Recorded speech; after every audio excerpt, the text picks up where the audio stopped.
And in this house, the most dire, horrible events took place.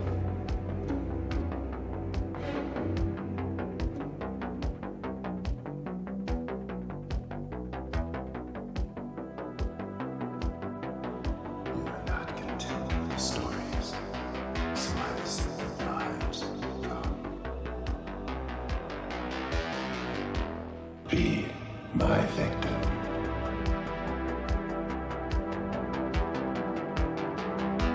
Through watching scenes of violence, through watching scenes of transgression, through watching scenes of horror.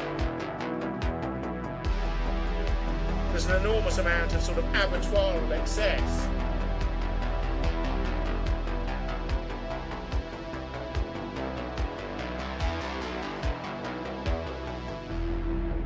We all go a little mad sometimes.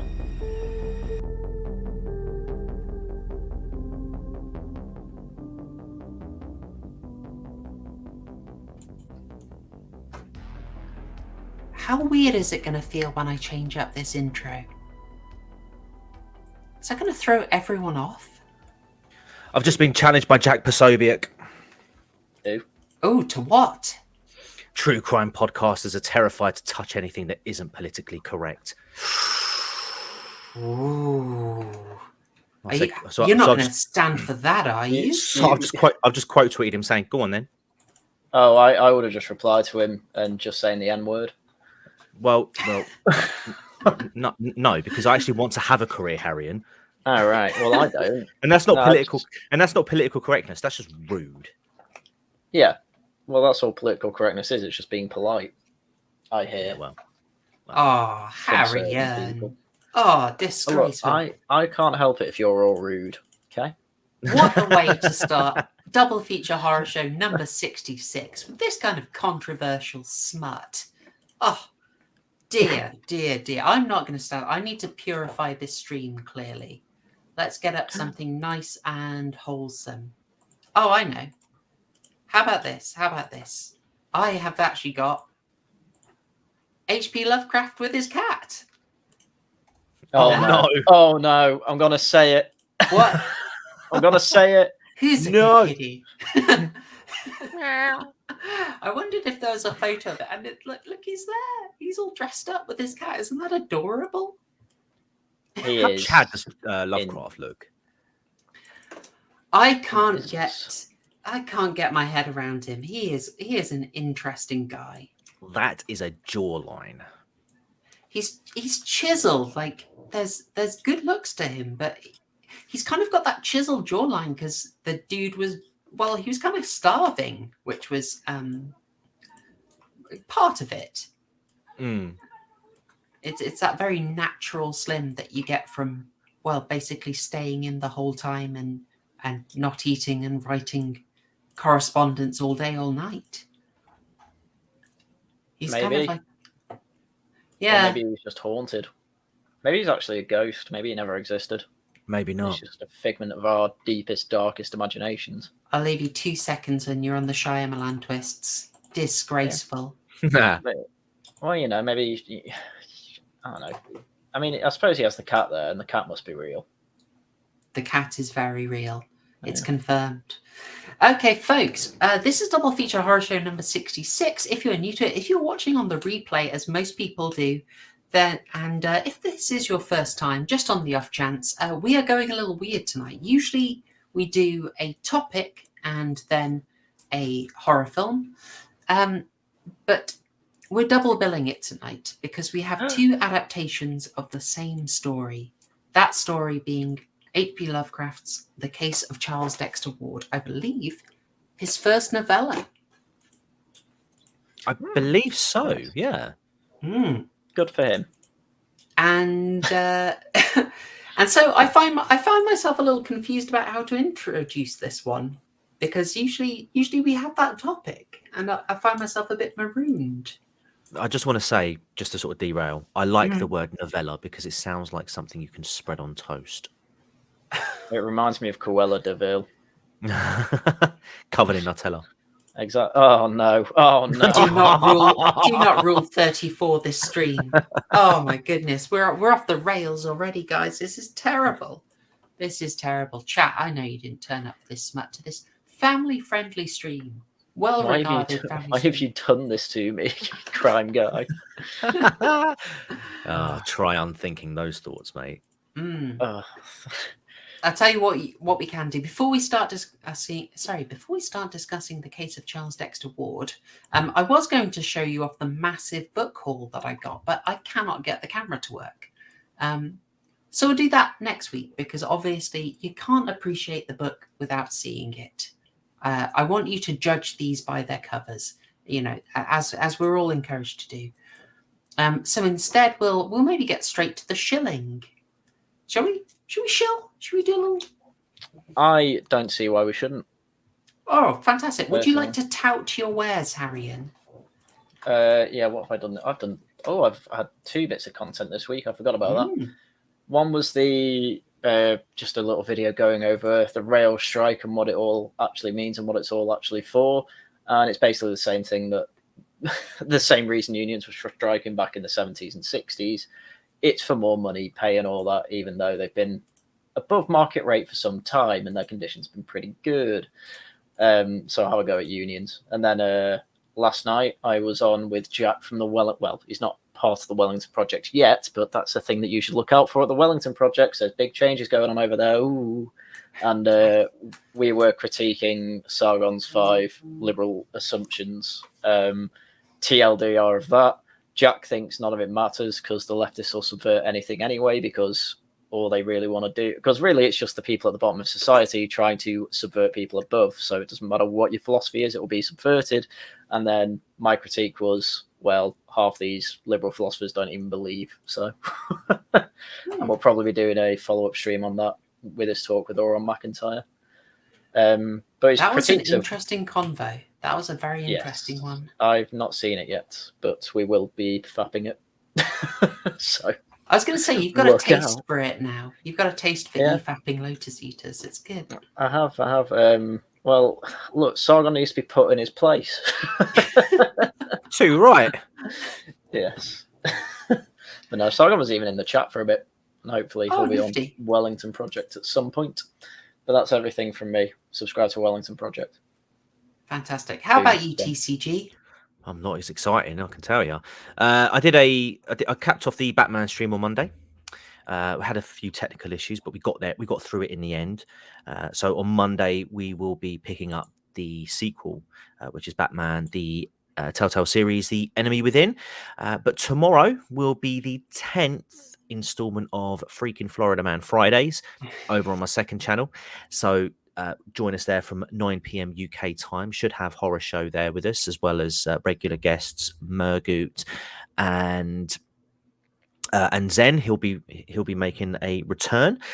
In terms of content for the main channel, I'm about 50% through recording the audio and about 50% through like doing things like the image sourcing and stuff like that. So I'm hoping that I'll be able to get this out by the end of the week. So stay tuned. If you haven't already, subscribe to the main channel. We're almost at 4,700 and we're almost at 50 on the second channel. So please do. Oh, I should also mention, I've recently turned on channel members on the main channel in a bid to kick myself up the arse, basically, and get more stuff out. So if you want to support the channel, you can do via that method now.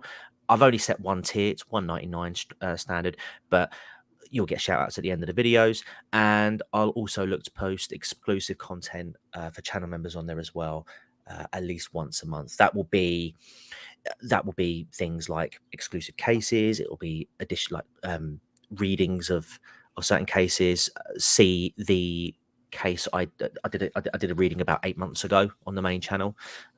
So I'll look to be doing more stuff like that. And yeah, we'll sort of see how it goes. But yeah, that's me. Okay, nifty. As for my own shilling, well, I'll briefly say that you're able to support this channel via super chats and memberships. And if you don't want to put any money in Susan's pocket, very understandable, you can support me on Subscribestar, and all the links are in the description. So I'll do a bigger spiel next week because there's so much to say. And I wanted to get an extra treat out for you. I have completed a video that I am really proud of. It is my coverage, my take, my analysis of a particular episode of Black Mirror. Unfortunately, it has been blocked by YouTube for a copyright claim. So I'm trying to shift that. If that clears anytime soon, I will release it. So if I cannot get that out early next week, I have an idea for an extra stream. So we might do that as might be a short, cheeky Tuesday stream, but we'll see how that goes. But I will implore you, as is customary, since we're on YouTube, smash that like button, guys. Grab that like button, throw it down into a pit with a weird abomination creature. If you've seen that subscribe button, what you need to do is tie that subscribe button to a tree, set it on fire. Yeah, you know what? You follow that favorite button into the woods and have some weird sex magic with it. You do you. Nifty. Yeah. Lure your friends to this content, telling them it's something else, and then in a surprise reveal, stick this video on so that they're all exposed to it when they least expect it. How about that? That'll be very on form, I think. That's our standard way of shilling here on this channel. Oh gosh, folks, I reckon we're warmed up. I reckon we can talk some case of Charles Dexter Ward. I think so. I think we are suitably lubed up for it now. Okay. Oh no! Rule 34. This is what's Straight happened. to We moved to with that close to the weekend. It's getting a little bit lewd. It's getting a little bit carry on. Okay, so I've got some little words here from S.T. Joshi in his introduction to the case of Charles Dexter Ward in the complete fiction of H P Lovecraft. Mm-hmm. And this is how he introduces it. Immediately after completing the Dream Quest, Lovecraft began a second short novel, working from January to March the 1st. Oh, wow. January to March the 1st, 1927.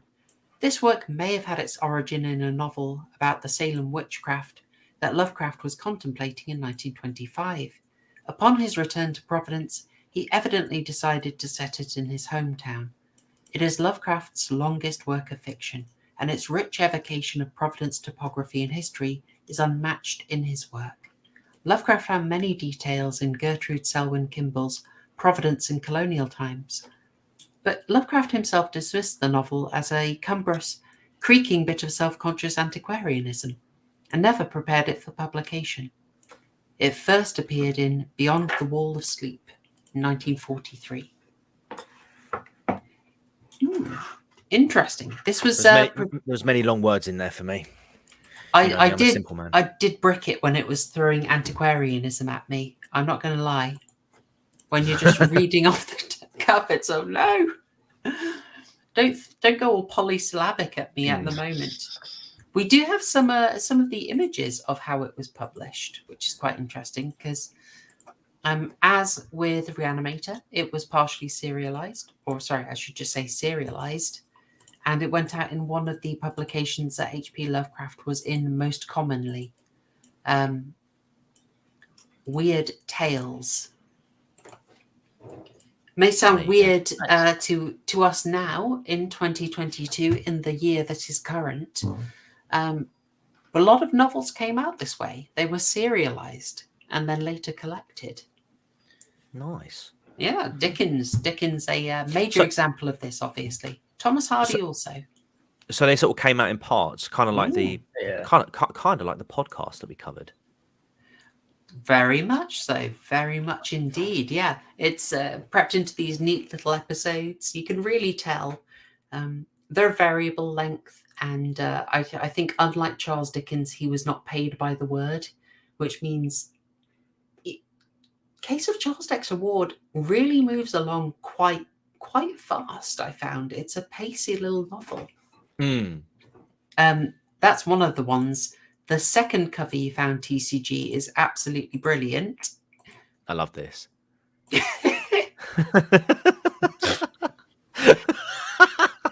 The Robot God by Ray Cummings. I killed Hitler. We're like, we're I don't think I want to say it on this channel, but yes, my the lord. robot seems very proud of his killing. Oh no. Yeah. Do you reckon that's where they got the inspiration for Bender? Although I guess killing Hitler's a good thing, so I don't know. Well, the robot looks evil though, so is it like? Well, that's what's confusing me. Is like I killed Hitler. Are these Nazis? I guess they look like Yeah, I know, Nazis right? with the blonde hair. Oh dear, what's going on? We're very confused, Mr. Cummings. You're gonna have to elaborate on this. Yeah. So it was serialized. It's quite interesting to read it collected, and as I said, pacey. We have two versions of the story of Charles Dexter Ward, which begins as kind of a locked door mystery and then delves into some, I think, antiquarianism is maybe fair. You have yourself a flashback into some dark and dreadful deeds that Lovecraft likes to concern himself with. And then you're back to the present. It's quite the journey. We've got two very different ways of approaching this tale. One of them we will cover in some depth later. And the other one doesn't even credit it. No, I noticed that. Because when I saw this come up, because I watched the film earlier on in the week. I saw this pop up, and I was like, "This isn't Edgar Allan Poe." Like, what? No, and then it's not. And then they started reeling off all the names. The story kind of like had sort of loose similarities to. I haven't read the novel, but the podcast, my understanding of it, it was very loosely, but like the only thing that really connected it was the names of people, and I'm thinking, is this actually a separate thing, and this is just coincidence? But I heard it could have been. I heard that they didn't use Lovecraft's name because of potential copyright issues, because I don't know if his work was still copyrighted. I think he's public domain. Yeah, he was. I believe he was public domain at the time. They had a slightly different reason. This takes us slightly into the realm of a topic. It was something I considered doing an arc on, and we may later. But the reason it's called Edgar Allan Poe's The Haunted Palace is because is it American International Pictures? I think. I think so. Well, they were producing this. With Roger Corman directing. Roger Corman is a really interesting guy. He is like the Blumhouse of his day, the early 50s through the 60s. And so when I say that, he is pushing out genre picks at a prolific pace. And he hits a bit of a run in the very early 60s, or maybe late 50s. Let me very quickly check for you. I believe it's 61. Oh, yeah, there we go. Apologies, 1960. Okay. So, oh, wow. He had a movie in 1958 called Machine Gun Kelly. Hey. So, like, to get you an idea of Roger Corman's work, his filmography: July 1958, Machine Gun Kelly. August 1958, She-Gods of Shark Reef. August 1958, Night of the Blood Beast. August 1958, Hot Cargill. August 1958, The Crybaby Killer. It keeps going. October 1959. I'm skipping films, by the way. A Bucket of Blood. Also, Attack of the Giant Leeches, The Wasp Woman, all in October 1959. April 1960, Battle of Blood Island. The guy is churning them out. I was going to say, like, loads of those films came the same month. Yeah. There's a certain charm about it. He's a production powerhouse. He's just absolutely churning these out. And he hits a bit of a run of critical success when he starts adapting Edgar Allan Poe stories, right, which I believe were also public domain. So he starts in 1960 with House of Usher, with your boy Vincent Price goes very well. And so we then get, is this Edgar Allan Poe? We get The Pit and the Pendulum in August 1961. Premature Burial also comes out. Tales of Terrors based on Edgar Allan Poe's.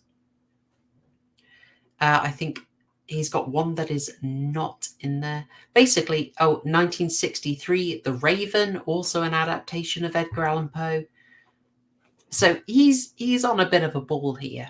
On a roll here. He's got the ball rolling with his adaptations. I'm mangling these metaphors here. And he wants to move off. He wants to try Lovecraft.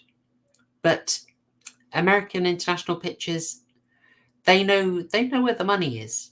It's in Edgar Allan Poe adaptations. That's what the critics like. That's what you're kind of known for at the moment. And so they retrofit it. And Murgut has got it absolutely right. They use Poe quotes and the past setting, and they put a poem at the end.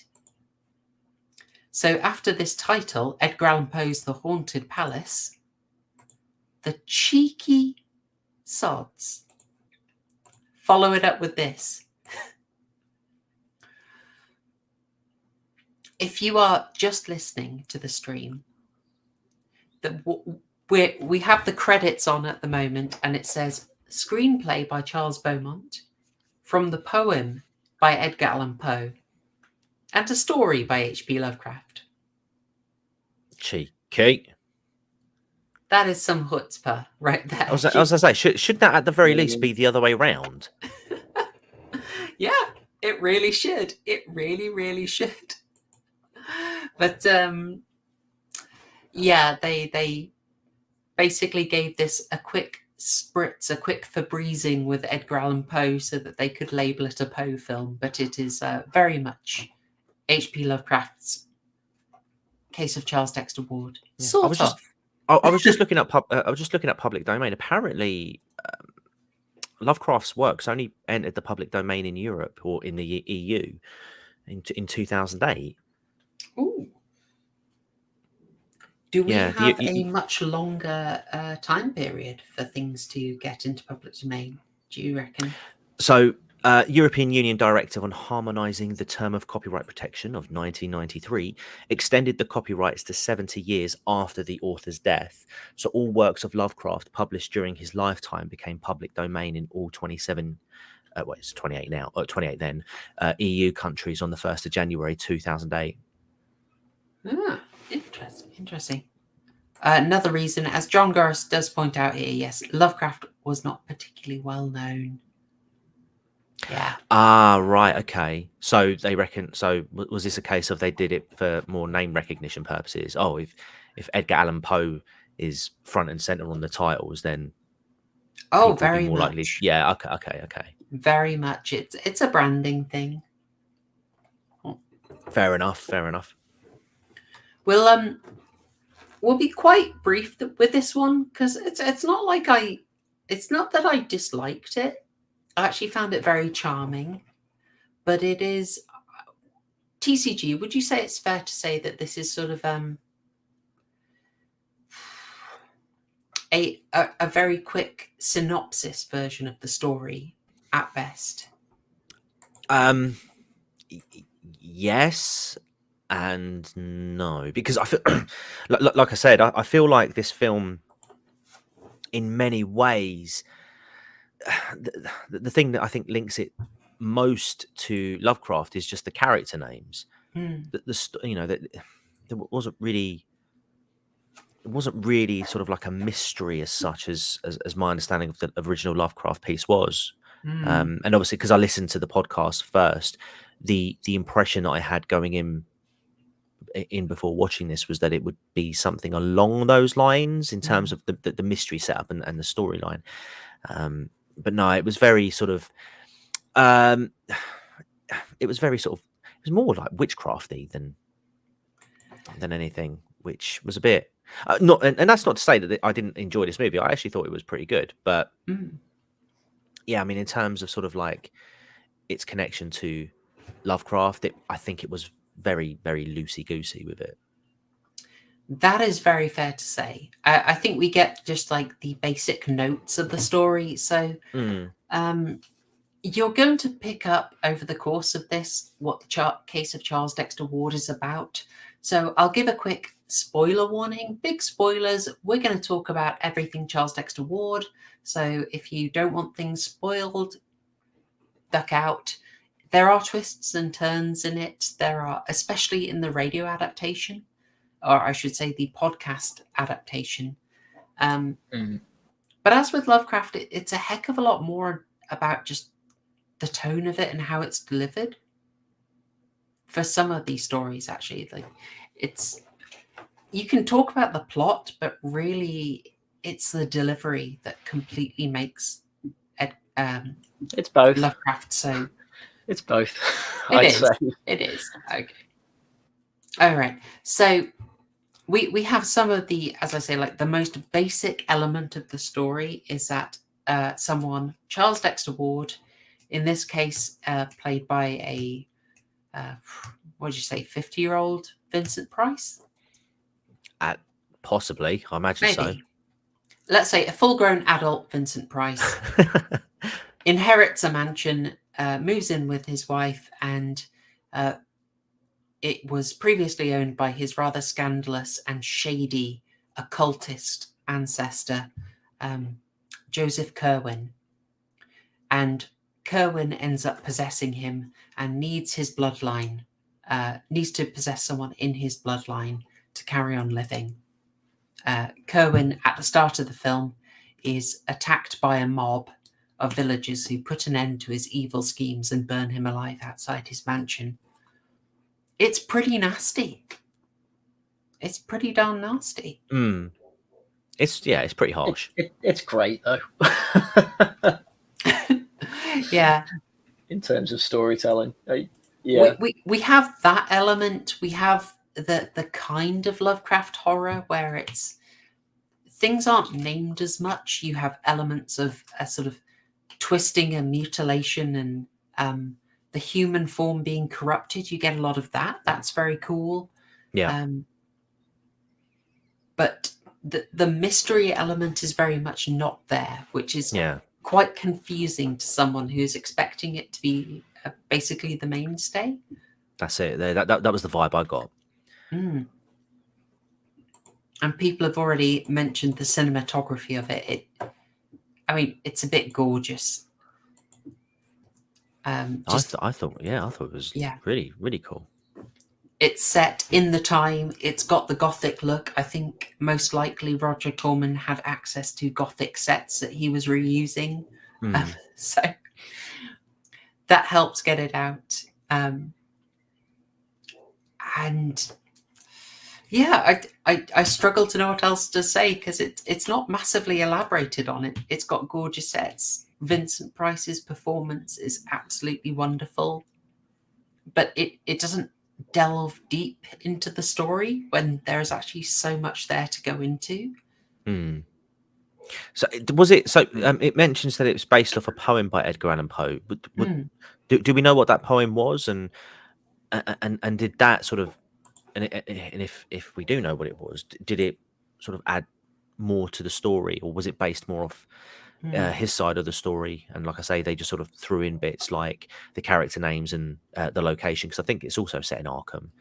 Yes, in the film. Yeah, I think is it Providence? They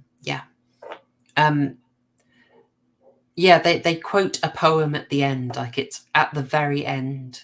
They show a bit of the Edgar Allan Poe poem, but the connection is very, very flimsy. Yeah, it's hard to justify. Yeah, it's just chuck it in there. People know about Edgar Allan Poe's name. There's also, we talk about the joy of how Lovecraft doesn't explain things and infers and leaves you to work things out. There's a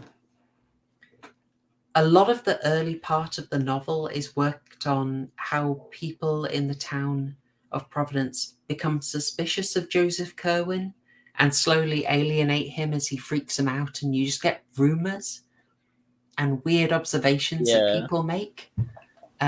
until effectively he needs to have an heir, which you later find out why he has a particular need to when he's not bothered to do so for literally over a century. He ends up bribing, I think, the captain of one of the ships that he charters to, the guy's a widower. He's got a daughter who's 18. The guy's 100. It's all very Hollywood producer. And he basically wangles it so that the 18-year-old Eliza, or is it Eleanor, has to marry him.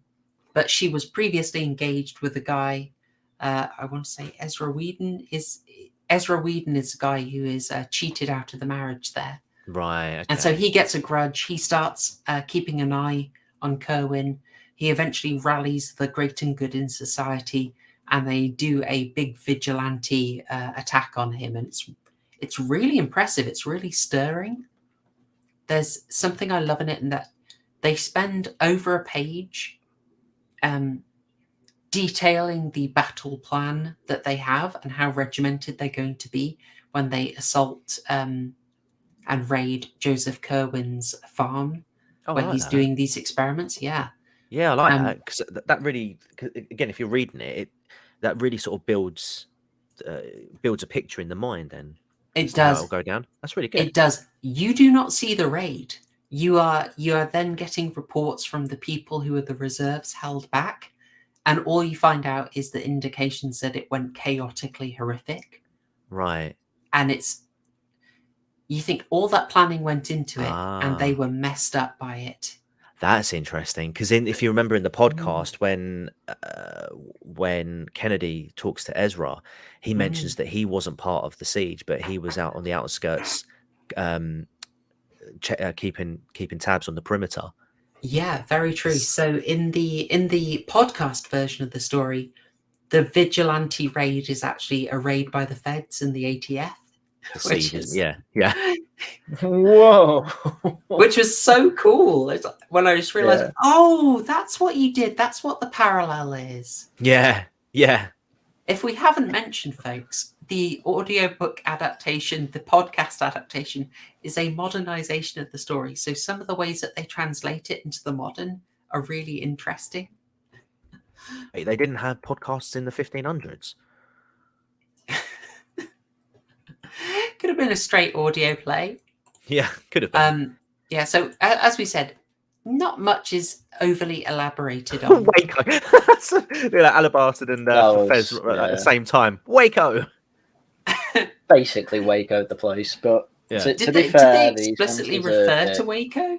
No, they didn't. It's just okay.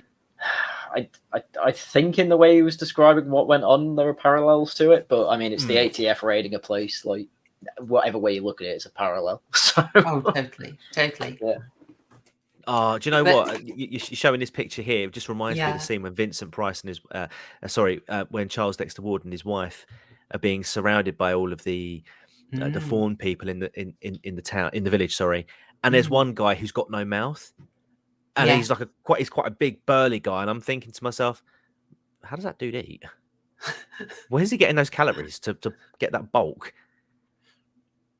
That there's probably something horrifically stoner related that we just don't want to know about. Yeah, and then it dawned on me other ways that you can get nutrients, and I was like, okay, I'm not going to think about that anymore. Oh no! Look, maybe he's just taking a massive straw, a can of bachelor's soup, and just snorting it, Charlie Sheen style. Who knows? Maybe the least horrific option here. Yeah, but so there's this scene where they're accosted by mutated people. You have the chap who is a descendant of the lead vigilante who burned Kerwin down, is keeping a Lovecraftian lizard-style fish creature in his attic. Was it Leo Gordon? Edgar Whedon? I think so, yeah. Yeah, it was Edgar Whedon's character, yeah. I was very Leo confused. Gordon was the actor, Edgar Whedon. I love as well how, like, and obviously they're using the same actors, but Mm. they only comment on the fact that Charles Dexter Ward looks exactly like Joseph Kerwin. Like, no, dude, have you not seen, like, did these people not have any portraits of their family members hanging up? Oh, I look like him. It's a weird one, isn't it? Yeah. Yeah, it felt like all these things, like, why does the man have the fish creature in the attic? Is it his son who is extremely mutated? Or I think That's what I it took. was, because I mean he was quite insistent on referring to the creature, I want to say, as an it, because obviously his wife is like, oh, he's acting up, it's an it, like really sort of wanting to detach himself from any sort of familial connection, which, you know, again, I can sort, but I get a bit annoyed, or I got a bit annoyed because nothing. I feel like that was just a that character was kind of just a Chekhov's gun. Oh yeah, we know he's there, set him up, and then later on in the film when Kerwin lets him out, it's like, oh, okay, that's the gun going off, and then you don't really see or hear anything else afterwards of it. Like, do you know what I mean? Yeah, there's a lot of things that are dealt with quickly, like the fallen, mutated people sort of muscling in on Price and his wife. Just doesn't really lead anywhere. No, it doesn't. No, which is really confusing to me. And yeah, I also had the. Oh, sorry. I mean, sorry, no, I mean, I got one because I think Dr. Willett explains later on, like the locals basically set them on. I love it. Set them on them to obviously try and frighten them out of Arkham. But it's kind of like, I'm pretty sure you could do more convincing methods, you know, the old pitchforks and flaming torches, you know, like your great grandparents did 110 or so years ago. Yeah, it just didn't feel like it hung together. And the bits of, I mean, sorry, it's I not saw Fez. Oh yeah, what do we got? Saw Fez when you put this picture up. Oh, rooting for Kerwin all of a sudden. We can't help it, can we? Absolutely not. Weird bias on this channel, maybe you could say. But yeah, there are these loose elements, and I felt like my understanding of it was that Kerwin has cursed the town, and that's lasted several generations deep, and that's why you have the mutated people, why the man had the weird fish hand. If you remember that very interesting scene in the pub. Yes, I do remember that. Tavern. Yeah, no, I do remember that. What I will credit this film for, especially because it was a 1963 film, the makeup effects and sort of like the horror element, I thought was pretty impressive. Like, you know, like that little girl walking around with no eyes. I mean, that was haunting. That was. And yeah, just like the guys with no mouth, and, you know, just other sort of deformities from the other characters. I can't really remember offhand, but I actually found that to be quite, I found that to be quite daunting. It was lovely and disturbing, I thought. Yeah. I mean, this film may be a tad threadbare, but it does have a great performance, and it gets these gorgeous moments. I don't have a still for it, but there's this lovely bit when Price is talking to his wife, and you see from behind the fireplace, and there's just flames in front of them, and it looked so good. Yeah, there were some good visuals. Yeah, we have some excellent set pieces. I mean, it goes to very few locations, so you do get the feeling that there was a budget here. That they were very much working to, and the ending feels, I've got to say, rather out of place with the story. Makes it feel a bit more like a bit of a pastiche. But then, you know, to stick with the positives, I do like how they had Price be very pale when he was possessed by Joseph Kerwin. and sort of more normal tones when he's Charles Dexter Ward. It was a good distinction for the audience, but I struggled to think. I struggled to see how, like, the nearest and dearest wouldn't notice. You know, if my wife got a bit pale around the skin and a bit like baggy underneath the eyes, and started acting really weird, I'd want to know what's up. You know. Yeah, it's a nice touch, but this is very light stuff, basically. There is one scene I would like to talk about briefly before we sort of move on from this, because it's largely insubstantial, I would say. But there is a scene where his wife challenges. So Charles Dexter Ward is possessed by Joseph Kerwin, and he's just into doing the experiments, and his wife challenges him, and he gets really creepy on her.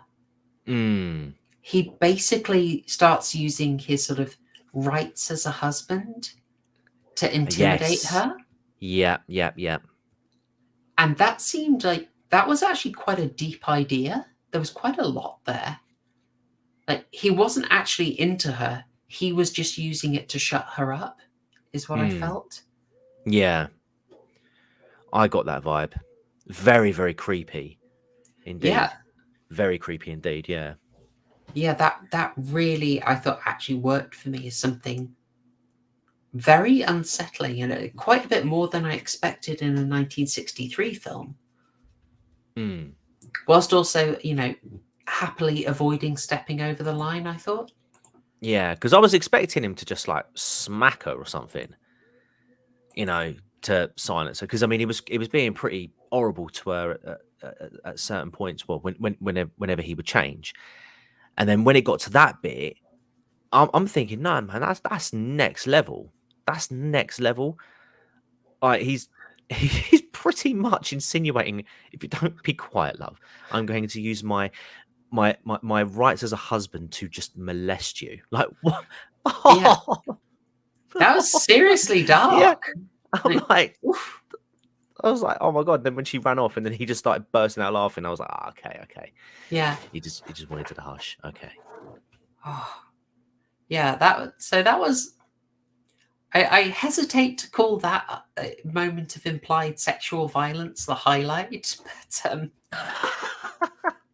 it was a moment of the film doing a fair bit more nuanced horror than it had previously done, and I quite liked it.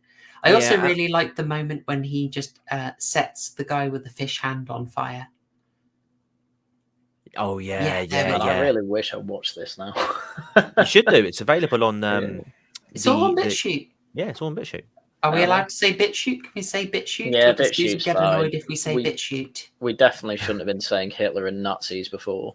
But whatever. Okay. It's okay. We're saying it in the context that he's dead and we killed him. So as a baby. Come on, Susan, more money. Yeah. Yeah, I'm sure she'll be slapping the turbo algorithm on this channel any second. I like how you clicked your fingers at her as if like you're the pimp and she's the hoe as well. That's right. That's very right. Nice. Yeah. Very good. Oh dear. Yeah, we get to the ending. It's maybe a twist we can see coming quite far off. It's it's fun. It's a gothic horror that I think it's been given the old the Lovecraft Febreze. Yeah, you know what it is it's a Roger Corman gothic horror fart that someone has tried to Lovecraft Febreze over. There we go. That's what it is. That sounds a lot more negative than I intend. I had a good time watching Funny, this. Yeah, I enjoyed it. I thought it was good fun. Yeah, it was. That's a good description. It's quite light and it's quite fun. And Harry, give it a watch. It's 91 minutes long. I shall do. I'll tell you what. Along. I'll make you a deal, right? If you watch that, I'll watch Possessor because I still haven't seen it yet. Oh, that is a good point. No, that is an excellent film. Probably the best film ever made. Possessor was ridiculously good. But... Yes. I wouldn't go as far as to say it was the best film ever made, yeah. All right, okay. I mean, I hate to leave it off there. I would probably try and find a bit more if we were doing the whole episode on this, but it's just because there's a much deeper exploration of the story in the audio version that it feels a little weird to try and make something out of the Haunted Palace. Definitely. But I'd recommend it. It's not bad. It's a fun gothic horror. It doesn't. It's not overly long. It kind of knows what it needs to do, and it does it as you'd expect from a man who produces about 3 films a year. So that's it. I thought that was quite breezily done there. We did a good job. Rapid. Yeah. All right, fantastic. Because I was worried about wasting time. Sorry, Whoa. I've just seen Wholesome Chicken Wrangler in the chat say Shadow in the Cloud is so much better than Possessor. I will find you and I will kick you in the face. I am that insulted. In Minecraft. No, in real life. In Fortnite. In Roblox. I am actually angry about that. And I know she's joking, but she's actually caught a nerve. Unbelievable. I'd say F you, but this is a family show. Exactly. I haven't even seen Possessor, and I already know that sentence is wrong. Well, yeah, you watched Shadow in the Cloud, and that was I know. Okay, right. Although it did have the Last of Us 2 punch. Shadow in the Cloud. It did. Would you rather Shadow in the Cloud or Army of the Dead? I'd probably rather Army of the Dead because the action scenes are better. Okay. I'd probably say Army of the Dead. Yeah. I'd go Shadow in the Cloud for the meme value. Yeah. And it was got shorter. meme value, to be fair. But I was dying waiting for Army of the Dead to end. I was dying. All right, I'll implore at this point. If you're having fun here, if you're in the chat, you stuck with us. Do press the like. It does help. We'll move swiftly on because we do have time limits to respect. We can't hang around too long, or Super Nanny will be displeased. Very, very. This is going to be so weird for anyone watching this, even a month later. Is that supposed to be the mid-Asian woman? Yeah. Oh, Haryan, you streamed too long. Haryan, now we're homeless. That's going to make no sense in even a month's time. This meme will be dead. This is a passing meme, I have to say. But I really enjoyed making it. APA, how are you doing? Oh, family-friendly stream, sir. What are you doing? You'll make us homeless with this nonsense. No. It's such a terrible meme, and I absolutely love it. Okay, we'll actually move on to the audio version of this. The 2019 BBC produced adaptation of the case of Charles Dexter Ward, nominally part of the Mystery Machine podcast. Very famous. I think with that name, they really should have gone with a kind of. It just sounds too Scooby-Doo for what the podcast is. Yeah. Or is supposed to be. It makes it sound like it's almost going to be a comedy. And I guess there are jokes in it, especially in the first episodes, but first half. But then, as it gets deeper, it's like, I guess that kind of makes it work, actually. I don't know. Maybe I'm complaining about nothing there. So... No, I tell you, I absolutely loved the use of humour in this. Yeah. Cracked me. A lot of it genuinely fun. So, if we describe... Actually, someone else take this. TCG, how would you describe this adaptation of the case of Charles Dexter Ward? In short, I would describe this as naturally a podcast, true crime sort of series, deep diving into specific cases and looking to uncover the truth as to what actually happened. It's literally a true crime podcast. Yeah, pretty much. Yeah. But what they do, but what's different about this one is rather than having the start, middle, and end all prepared, like say, like I don't know, like one of my videos, for example, you know, I know what happens at the end. What they did differently with this one is it was like they investigated on the go, and each episode was an update to that investigation leading up to what they were hoping would be the conclusion. Which was quite an interesting take, because obviously I haven't seen that done on a actual true crime podcast before, and I listened to quite a few of them, unsurprisingly. So I was quite intrigued to see where they would go with this, because imagine, you know, they do these, they're supposed to do these weekly, I imagine, and just imagine like not having any information for a week, and then podcast is due. What do we do? Yeah, it's not that unusual. I was listening to one called The Missing Crypto Queen, where they were producing it live and they were able to respond to things as the information came in. Okay. So you did have some weeks where they were clearly sort of treading water. And the series weirdly ends with kind of it's kind of a limp noodle, because it's all about tracking down this con artist, and they never do. Well, that's it.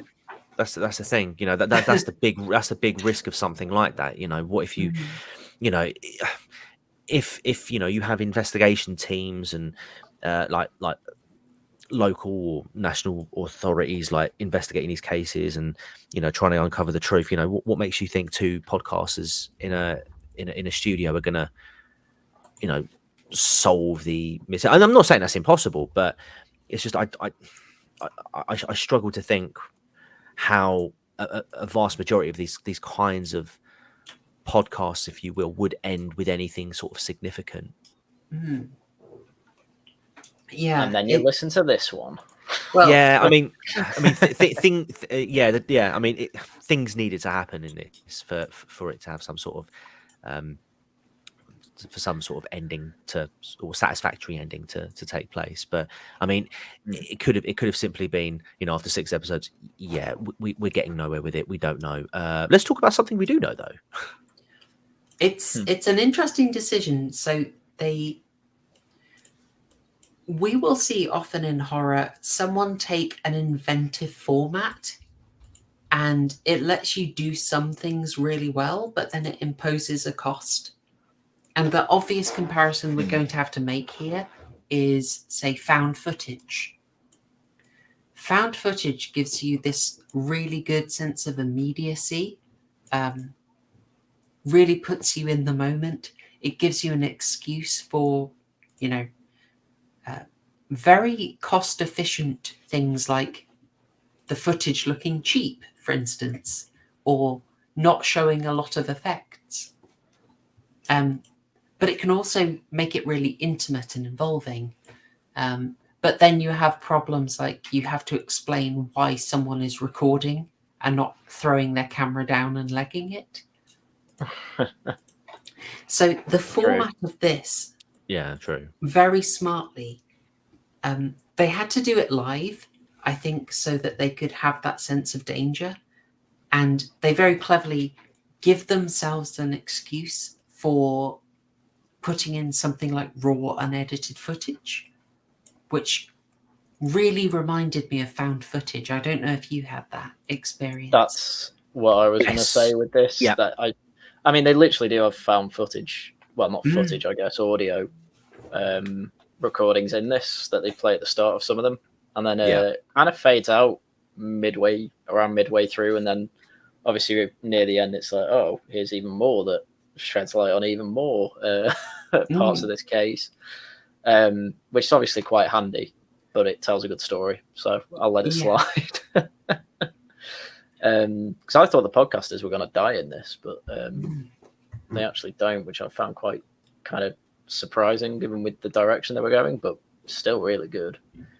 Because I mean, spoilers, at the end they kind of, it's still an open case, really. Your imagination still has to join the dots together, which I did quite like. And quite true to the Lovecraftian spirit. Yes, exactly. Yeah, exactly. They found a really good format where they could do They could do a highly edited episode where they were Mm. able to drop in elements and get the information out exactly as they needed to. So it was incredibly efficient storytelling. And they're literally just telling you the narrative that they're creating, which feels quite interesting and slightly fourth wall breaking, like you're in on the joke. And you must have noticed all the sort of true crime isms in there that were very familiar. Oh yeah. Like, I found it quite convincing as a true crime podcast, which maybe we'll get back to. Oh, I mean, go ahead. I was going to say, I think the first couple of episodes, I found it quite convincing. I was really, really interested in the concept, and I think the first couple of episodes for me really sort of did a good job of coming across like that. I mean, they sort of set it up quite well. I mean, like, but it's when they're recording themselves in the cafe, doing like. But I think for me, as it kind of went on a little bit, I think it lost a little of that podcasty vibe. And that's not a problem. I don't think it's a problem as such for the overall show. I just think that it became less about two people sitting in a studio talking about the experiences and their findings, and then towards again, because the story kind of forces it to happen, but they end up just sort of uploading a bunch of stuff that's happened in between, but they're not really adding to it apart from the odd little bits of narration. It just seems it goes from a podcast to a radio show, because if you put up, because like there's a bit where he's just walking through and an enforcer guy comes and beats him up. Yeah. You wouldn't. You'd have some of that recording, but what you'd more be doing if it was a real podcast would be like, oh yeah, here's how I was feeling at this point. I was really scared, and then you'd have like, all right, mate, whatever. So it does kind of, your suspension of disbelief's gone there, and it's like when she was just playing the raw recording, and this is where I think there should have just been some other guy introducing from about episode 5 saying, oh, I was clearing out this office space where these podcasters used to work, and I found these. I was a bit of a fan of them, or someone told me about this podcast. I thought I'd upload the rest of it and have it as if it's on, Spotify or YouTube or something. And I think that would have worked better for it. Because the rest of it literally was just recordings. Like, they don't really do what they were doing near the beginning, which is kind of introducing the whole thing and sounding like some of my girlfriend's favorite dark history podcasts and things like that. So, to be specific, I think they really start breaking the format when why can't I remember his name? Matthew. It's Matthew, isn't it? Just Matthew. Yeah, Matthew. There we go, Matthew Hayward. God, I've only listened to this 3 times. It's. Do you want to see the guy, by the way? Do you want to see what he looks like? Is he a hunk? Is he a hunk? Is he a hunk? Well, I mean, that's subjective. I'm gonna say no anyway. Is a hunk subjective? No, I'm talking about this specific gentleman. Is he a hunk? That opinion is subjective. I'm going to show you Barnaby K. This is Barnaby K. So I believe that is Barnaby K on the left. Who plays I'd expect him to be on the right if he's a podcaster. Testing. 1 2 1 2. True. And Kennedy Fisher there is in the middle. Hey. Yeah, so they break the format. They stick quite close to it. Yeah. And then they give themselves a little bit of leeway when he gets beaten up. And then they have the raw footage, which Matthew excuses himself as just thinking it was produced and just uploaded it straight away. It's like a bit weak. And then when he's just playing recordings of murders, it is very much. I think that's episode 8 or something. Oh yeah. Suffice to say, Dr. Allen. The episode, the series, I should say, it does abandon the format when it needs to. Yeah. Which I kind of don't mind. No, I didn't mind it. That's the thing. I mean, I think, I'm going to be honest, I think in terms of adapting Lovecraftian formats, into sort of modern day pieces. I think this is probably the best way to do it, because it does exactly what Lovecraft set to do in his novels anyway, which was to let the imagination flow, to let you build the picture in your mind, and to do that through radio or podcast format. Beautiful. It's a really, and it's quite old fashioned as well. If you know, especially if you're talking about the radio, like if you're doing it from radio, it's a BBC Radio 4 production. Yeah, it's. I was going to say, it feels like what people in radio think podcasts are like. Yeah, I got that vibe. Yeah. Which to me, Haryan, your idea of having literal found footage of the podcasters, do you mean? Yeah, it would stick a lot closer to the HP Lovecraft format, because as we said, it's often a second or a third-hand reporting. And if it's some internet fan who gets their hands on all the stuff, you can imagine them like not wanting to be that professional and just dumping raw footage. Yeah. And their interpretation of it. Like you could understand that. But on the other hand, I like the dynamic of them being, like an ongoing thing. So I'm quite forgiving of it. I think if they just called it a radio show as opposed to a podcast to try and attract the younger audience members, because Zoomers are going to understand a podcast better than a boomer, for example. But I think if they just called this a radio show and presented it exactly the same way, then that kind of immersion, that expectation wouldn't be there, but it wouldn't make any difference at all. They do address that in it as well, because they've got one of the boomer characters, can't remember his name, but he's like, is that Ezra? recording? He's like, Ezra. I think it was Ezra, yeah. He's like, is that recording? It's like, yeah, it's for a podcast. He's like, what the hell's that? And it's like, come on, man, it's 2019, you know what a podcast is. No, he's a based boomer. He doesn't know.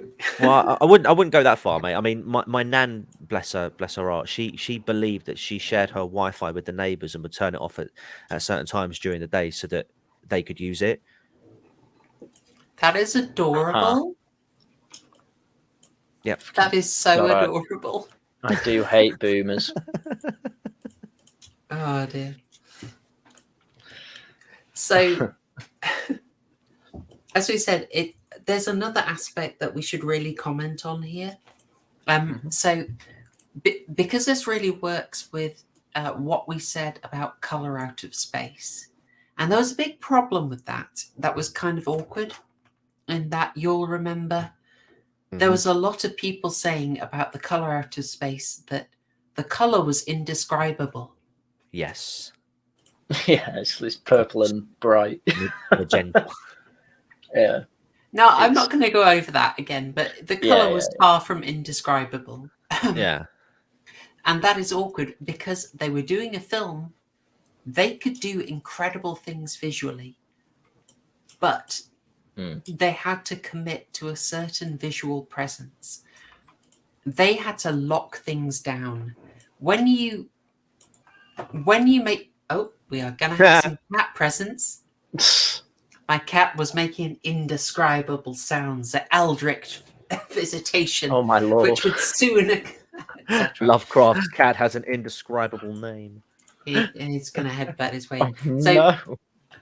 you can read that and you can say it's an indescribable abomination. But, if you are making a film, you really have to make a choice about it, because you have to show it, and you might show this. Oh, man. I had forgotten to do this. Yeah, sorry. That is from the Haunted Palace. Now, I will say to their credit, this is not shown for an extended period. It is very blurred over. It is hard to get a clear grasp of it. But you've had to commit to it. And this is not exactly indescribable. I think I'd like to call this the pinky purple problem. What do you reckon? I'd call it Goro's Goro's Down syndrome child. Oh, this was such a Mean. family-friendly chat. Very mean. Penance. Oh no, I'm cancelled. Penance required. Absolutely. Oh no, Jack Posobiec. Sorry, was that too politically incorrect for you? Oh, I see. It was all meta. Oh, I It get was all a ruse. It was all a ruse. I get it. Okay. Where's the thing? Oh gosh, I can't find it. Never mind. I'm going to put Barnaby K back on so you can appreciate it. Oh no, there it is. Okay. This avoids largely the pinky purple problem because you're having these weird discoveries and someone gets to just report them and have their reaction to them, but you are not seeing it. You're hearing weird, like the closest you get to a pinky purple problem is that the Cthulian speech, and someone correct me, by the way, should I call it Cthulian when they're saying your Yogstothuth, or as they said? I mean, it's not particularly pronounceable. I'm going to say Cthulian. Cthulhulian. I don't know. Yeah. Yes, the this Eldritch speech. Yeah. You read it in the book and it's unpronounceable, but I think it still works. Like you're hearing this weird sounding noise. I couldn't tell what It's they were quite saying. disturbing. Yeah. Then it was working. Which is the ideal. Yeah. Are we talking about the radio? Sorry, we're talking about the Yeah, I'm saying like this is just a major strength of the audiobook. They did not have to make the indescribable describable. They kept it confusing. They kept it mysterious. There was also another aspect of the story that the audio format really worked for. And it's used a lot more in the second and third season, I think, especially the third. But the idea of someone with a double identity is so much easier to do when it is just in audio and they are just changing their voice. It makes it really effective when they then reveal, because someone who's just in a disguise in a film, it's kind of hard to cover that up. Yeah. I'd say Blue Velvet did a good job of it. Not to drop massive spoilers for that film, but it can be hard to pull off when you're committed to a visual impression of the story. This got around that and it really made use of it. So effectively, that was a really long-winded way of saying this format, I think, is just an excellent way of telling the story. Yeah, it's definitely the best choice. If you want to, obviously. It's even in. I've not read the book, but I kind of have an idea. But it is about. Isn't the book kind of written from the perspective of an investigator as well? I have to confess, I have not finished it. I am very close to finishing it. Oh, well, I mean, the whole book, isn't it? Yeah, it's really close to it. So it starts with a result in a prologue, which is just like the first episode. It starts with the mystery. Charles Dexter Ward was locked up in an asylum and disappeared. His room was locked, and all they find is lots of dust in the room. His doctor, Dr. Willets, gives some accounting of the case, and there's no explanation. And then they start delving a little bit into the past. In the book, they haven't got... So in the audiobook, and hey, Mima, how you doing? Mima, we are thoroughly spoiling this audiobook. If you haven't... Okay, it seems like, okay, you fell asleep listening to the book. That's okay, man, that's okay. If you're okay with us spoiling the whole story, then stick around. But yeah, we got to go into the full details. I think she knows that by now, to be fair. And also, loving the name change. Yeah, no longer a Mima, just Mima the Lemur. Love it. Excellent. All right. So in the audiobook, they go for the hook of that Dr. Willets, Charles Dexter Ward, psychiatrist, goes and murders a random person, which I think is a heck of a hook, you know? They don't do that in the novel. What I was saying is, it's a decent hook because it was that murder that got Matthew and Kennedy on this case. Because if you remember at the start, they're like, we heard about this case, but sort of shelved it. And then this happened, and it's like, oh, now we've got a thread we can pull out. Yeah, I thought that was really strong. That was really, really strong. Really, really good way to tie it together. Yeah. Yeah, in the book, it just goes straight into the first thing they find is that Charles Dexter Ward becomes obsessed with Joseph Curwen. They're just recounting it very matter of fact, and so much of the story is like this, just a matter of fact retelling that just makes you want to go, no, hang on, don't breeze over that. That's really creepy. What the heck? And it's very disturbing reading. They go straight into the history of Joseph Curwen in like a massive flashback, and then returns to the present. So they haven't used that hook, and I really like the way this audiobook did that. You just have this strong mystery there. Yeah, very Jonathan Creek-esque. Absolutely, yeah. It was literally a locked room mystery, wasn't it? Yeah, totally. Yeah, and they frame it like that, which I loved. Yeah. That was the first episode, wasn't it? Yeah. I mean, it feels quite postmodern to just openly say, look, we are building a narrative here. But it works. It's what podcasters would do. Because a lot of podcasters are really awkward people. I liked it, and I also there is so much detail in here. I kind of liked that they gave quick recaps, but I didn't feel like I was spoon fed. You think that's fair to say? I needed them.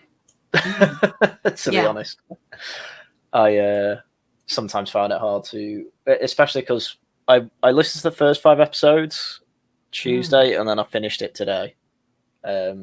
So obviously after a kind of day's split between half of the audiobook podcast, whatever you want to call it, I kind of needed the reminders at points. So it's like that with podcasts anyway. In general, for me, I forget a lot about them. That's why I ended up watching the Sunny for about 8 times over. Yeah, it's one of the things. It is one of the things about just media. I say media in general, really. I mean, I listen to a lot of podcasts, and at the end of it, I come away thinking, what did I actually retain from that? Not a lot. Which is why I've like yourself, I've listened to this podcast like 2 or 3 times now, and I'm still sort of like struggling because you know what I'm like. I watch everything in one go where I can, or listen to things in one go. So I struggle to sort of put where certain episodes were. So I'll only sort of recognize what you're talking about when you say, "Oh, in episode 6, X happened." I'm like, "Yeah, okay. Oh, yeah, I get that." But yeah, I mean, I do find it difficult to sort of retain a lot of information if because especially when you're listening to stuff, you tend to kind of do other things as well. If you the whole point of a podcast is kind of background noise in a way, unless you're actually committing to it. I suppose that's why proper horror shows listen to it 3 times as well, because I happily listen to this on a long drive again. Oh, definitely.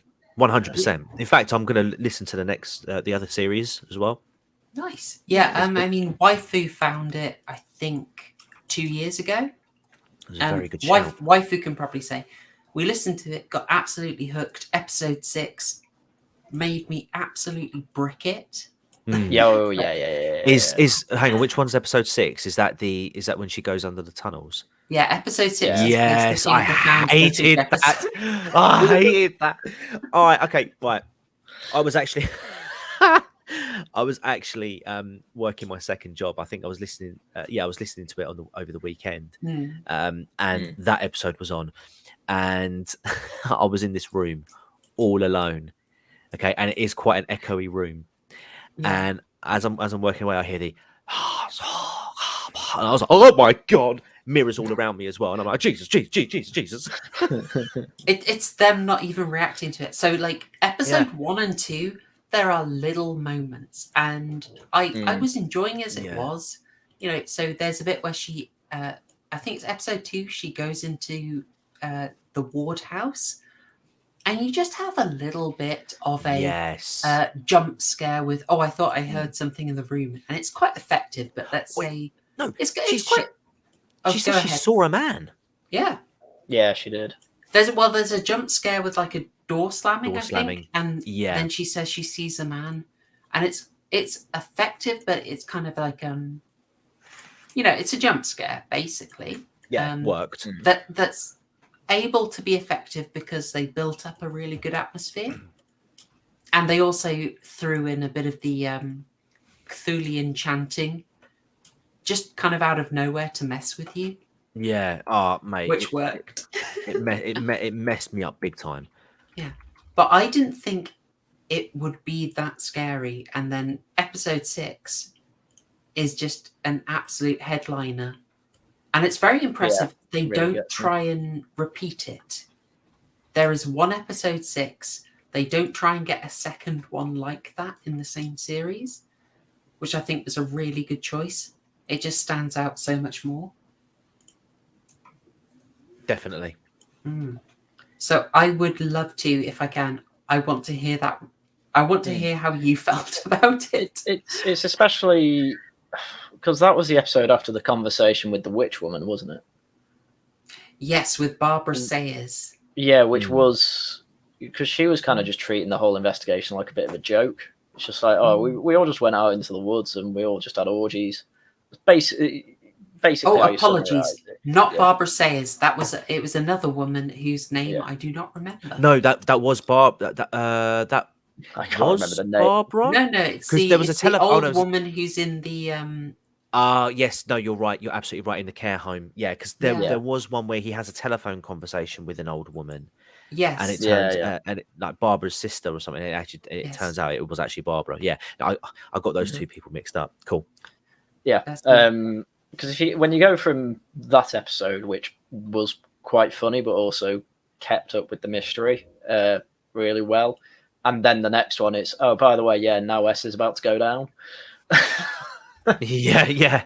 You know, because that was that's the episode after he gets beat up as well, isn't it? When she goes into the tunnels. Yeah, that episode after when he gets and here's my this is where it really started to fall off as a podcast for me, because how did that get uploaded? Well, if he's in hospital and I think she's missing. I think the explanation is that Whedon comes and gets her, and then it automatically uploads to the cloud, because everything they have automatically uploads. But it is kind of a weak explanation. Yeah, but it still would have needed publishing. Yeah.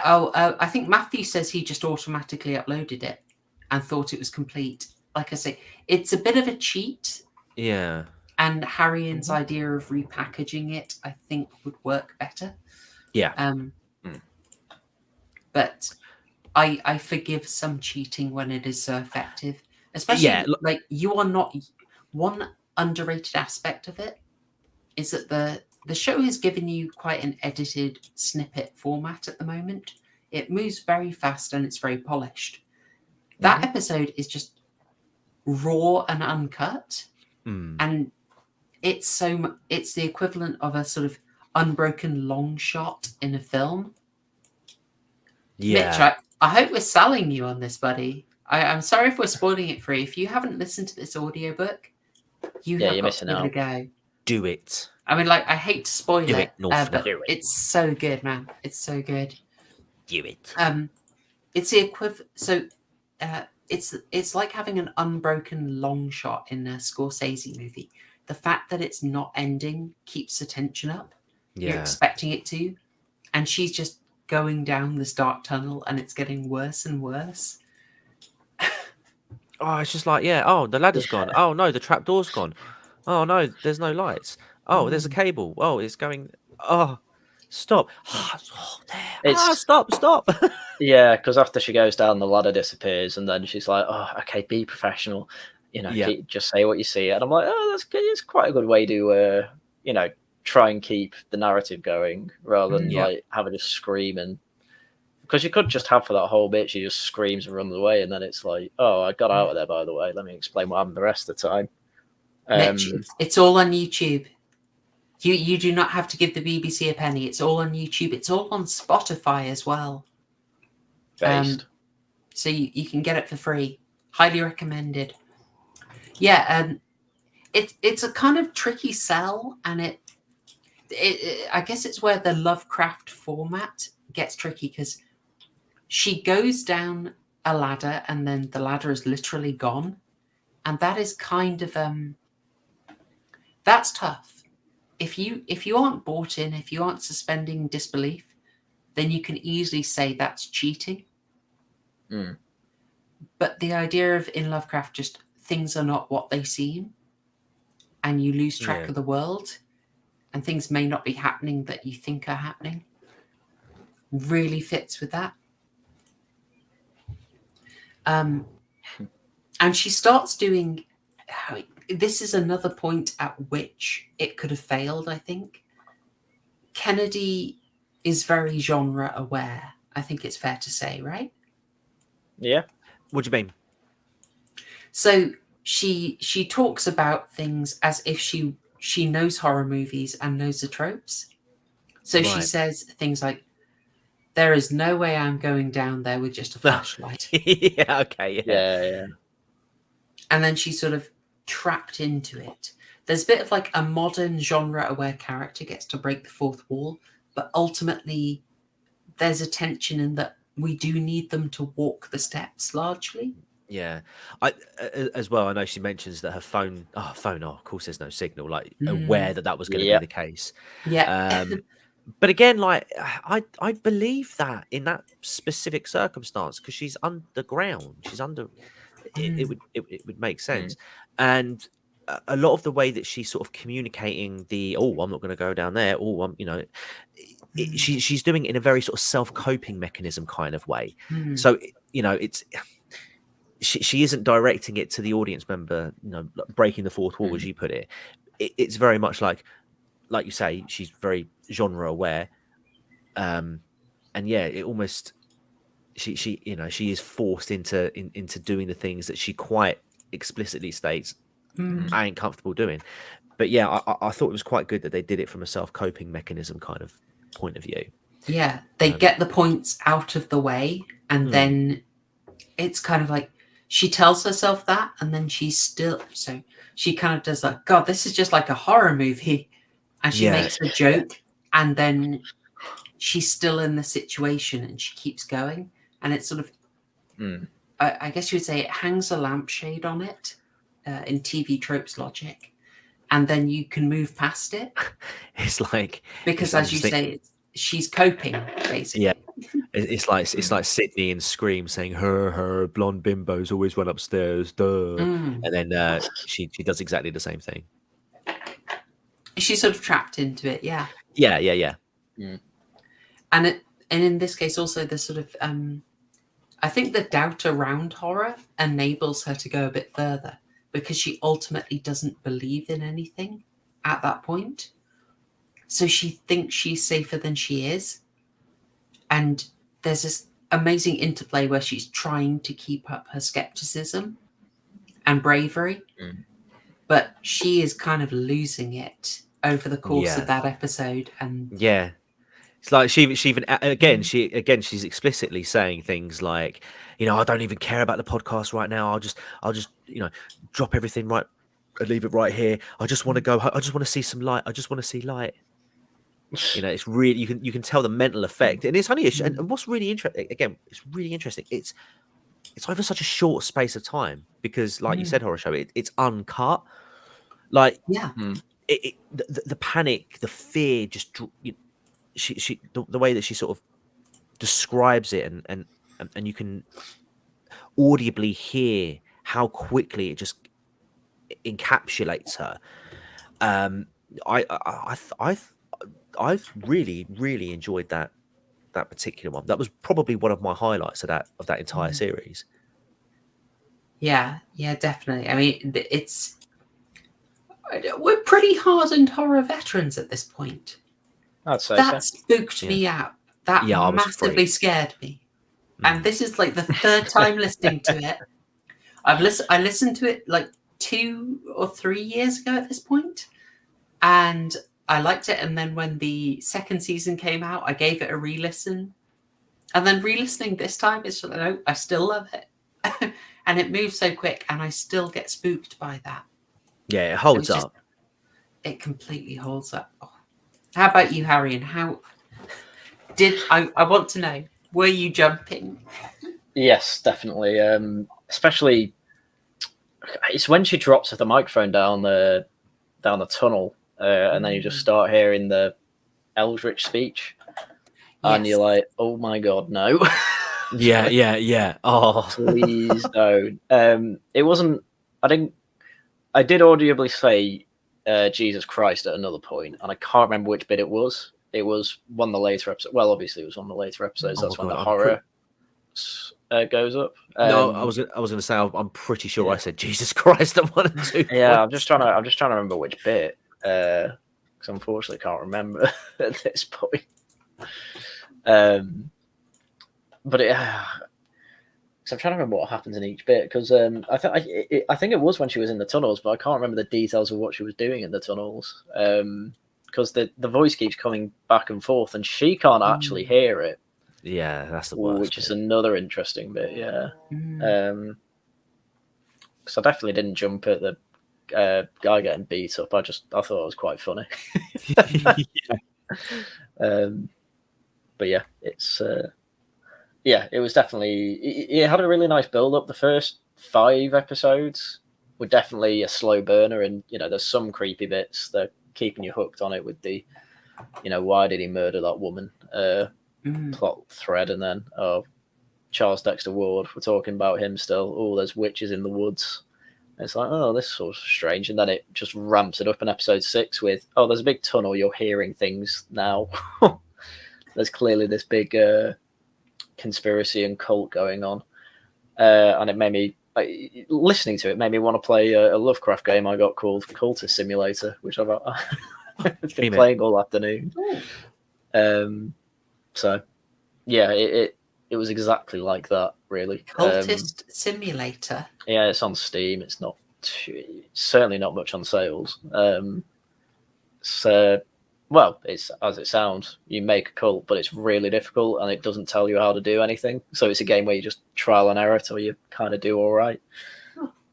Yeah. What was the bit that really freaked you out?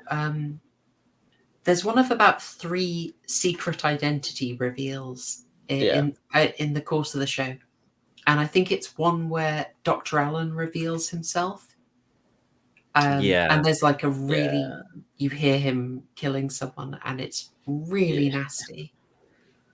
Was it that maybe? It might have. I don't think it was that, because it had Eldritch voices. I remember that. Because there were quite a few scares in this. So trying to pick out which one made me audibly say Jesus Christ is. I say they're quite. Would it have been the first one? Because I think the first one might have been the first one.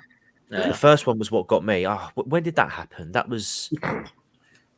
There's a bit when they're playing.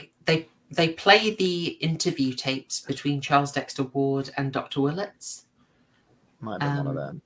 And they slip in. This is why I need to listen to it again.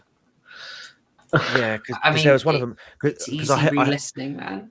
Because that was the one where I was like, "Oh my god!" And I actually threw my headphones off, or I threw my earphones off, because I was like, "What the was that?" You wuss. We love it. We love it. It had the desired effect. You want to be spooked, and we're clearly establishing it did that. I mean, I also love the paranoia that it builds in.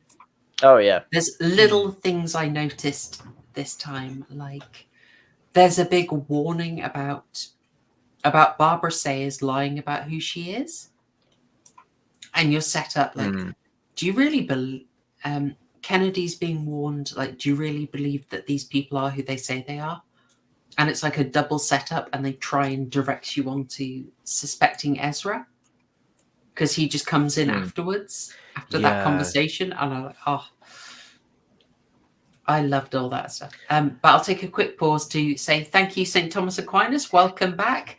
Always good to see you in the chat, and thank you for the super chat. It's much appreciated, man. I don't know if you've listened. Oh, go ahead. I was to say, while we're showing appreciations, can I just give a shout out to the Alabastard, who has become my first channel member? No way. Oh, yeah. We'll show Wheezy appreciation. Whoop, whoop. Yeah. And I will countersign this. Thank you very much.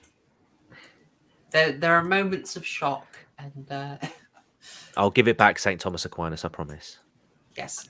Yeah. Moments of spooping may catch us, but yes, it's a good reminder. Yes. So we're talking about the effectiveness of the reveals. Oh, I'll say it now because otherwise I'll forget. In the sort of postmodern fourth wall breaking stuff, did you catch the absolutely amazing bit of cheekiness when they talked about Batman? Yeah, was that near the beginning? They talk about Arkham Asylum and how it looks. Yeah. And they're like, oh, this looks exactly how you think where the Joker is. It's like, oh, cool. That's actually really helpful. Yeah, and they didn't name it, right? They didn't name it, which was really clever. So. They were like, it looks just like out of Batman, which, yes, in Batman, it is also called Arkham Asylum because it's inspired by Lovecraft. But because this is a modernization, they say it's like Batman. I thought that was so kind of meta that made me really happy. And they didn't overstress it. It's just this funny little weird bit that you notice and you have to scratch your head for a moment. Yeah, I thought that was really good. So I haven't finished the novel, but I am going to be really, I mean, from the fact that it was written in 1927, I'm going to take a bold guess that this book doesn't go into a long, detailed history of, say, the mid-century Germans, as the audiobook does. Yeah, they did have a massive thing about the Nazis, didn't they? In one of the episodes when he's talking to the woman, is that again? I don't know the episode number, but he's talking to that sort of like historian lady. Episode 7. Yeah, and she. What's her name? I can't find it. We'll call her historian lady. I think it's Eleanor. Peck. Yes, That's I think her. it is. Yeah, and she talks about Joseph Kerwin or Ikpu Aya. Ipkuaya. Yeah. About the goes into like deep dives into the belief systems and whatnot, and explains how like Ipku Aya's one of his sort of vessels, if you will, was orchestrating behind the scenes the creation of the Nazi Party and helping Hitler rise to power. Lol, babes. Oh no.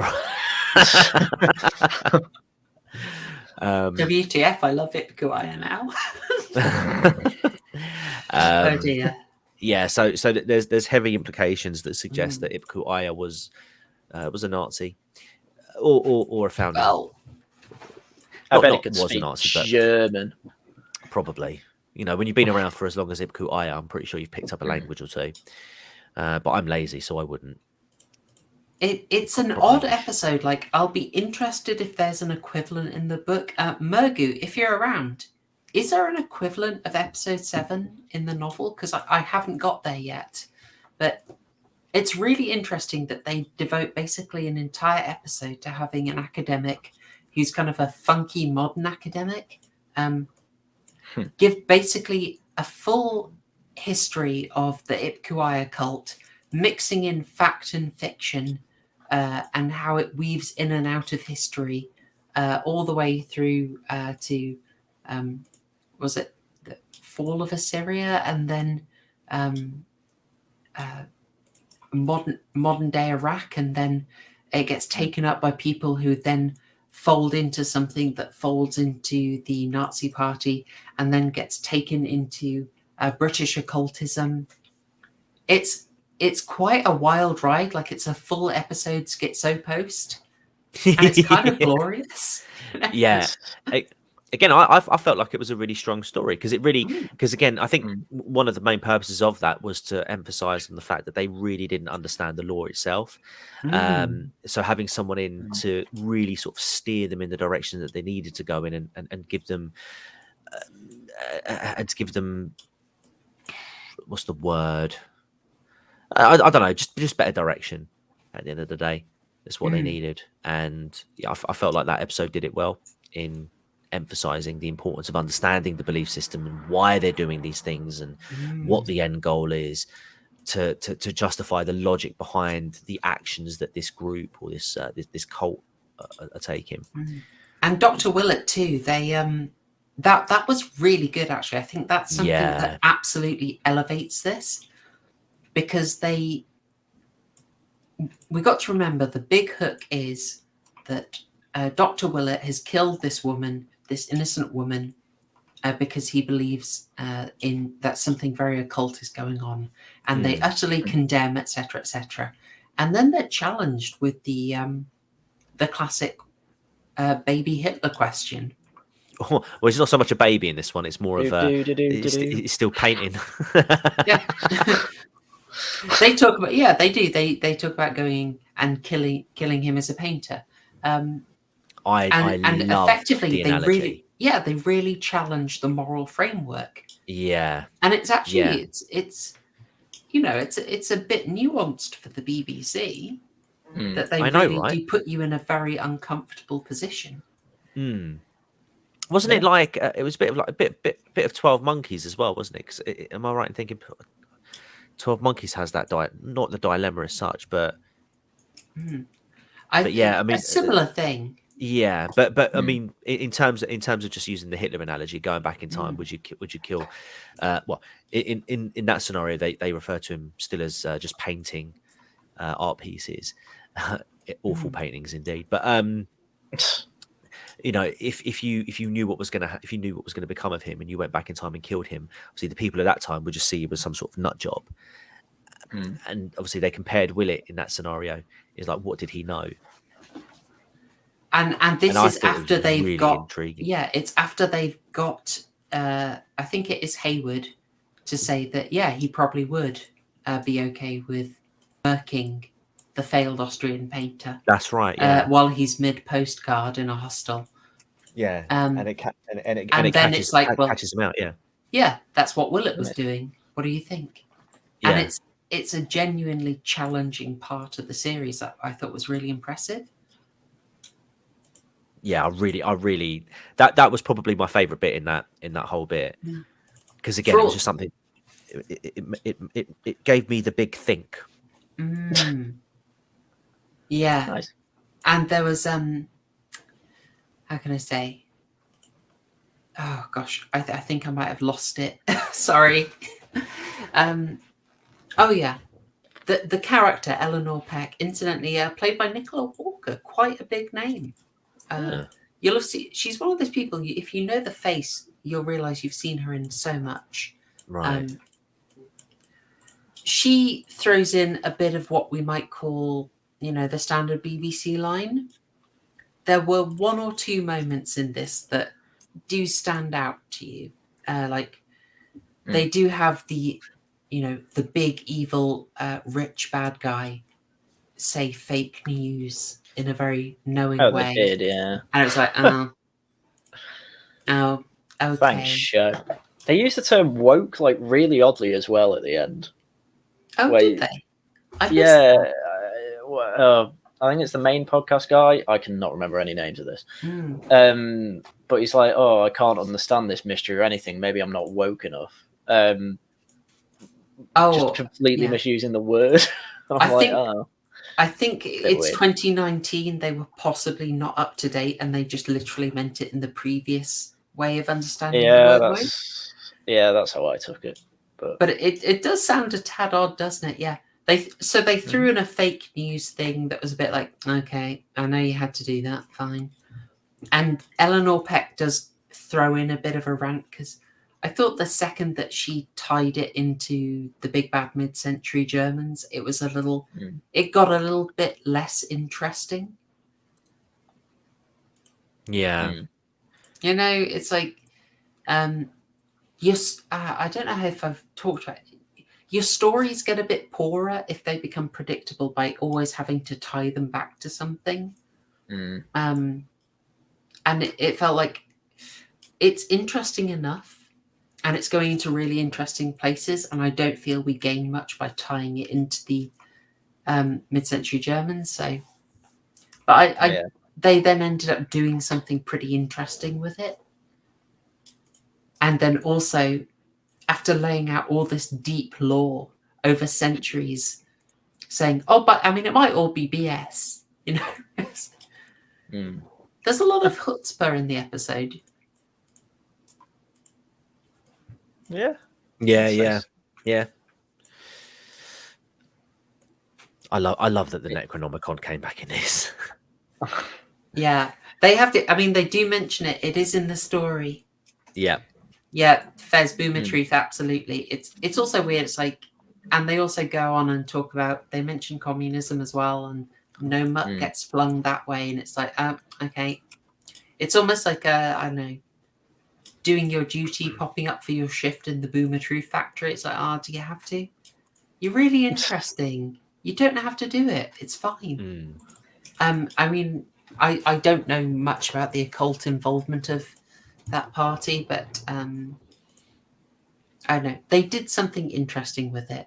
Mergu, I'm a bit lost by that comment. Sorry. I think he's been taken over. Oof, you lost me there, Mergu. Sorry, mate. And Rory Herbert is doing the good work of promoting the likes. Yes, we approve of the likes. Keep the likes coming, folks. Classic. Yeah, the episode is a really interesting sort of breather as well. Like, it's a change of pace coming just after all the spookiness of episode 6, or it might be episode 8 actually. But it gives you a bit of a breather, and then does this amazing thing of just showing you how big a picture it is that they're investigating. Yeah. Oh, I loved it. And then beyond that, we get sort of all the twists unraveling, which is, I think, where those summaries of the plot really come in handy. I'm going to guess that you guys, did you find all the family tree stuff quite confusing? I don't even remember the family tree stuff. Funny enough, I didn't really understand the family tree that well until I actually watched the Haunted Palace of all films. I was like, Kerwin, right? Kerwin is related to right, okay, they're family members, and then the Lucy thing I got quite quickly.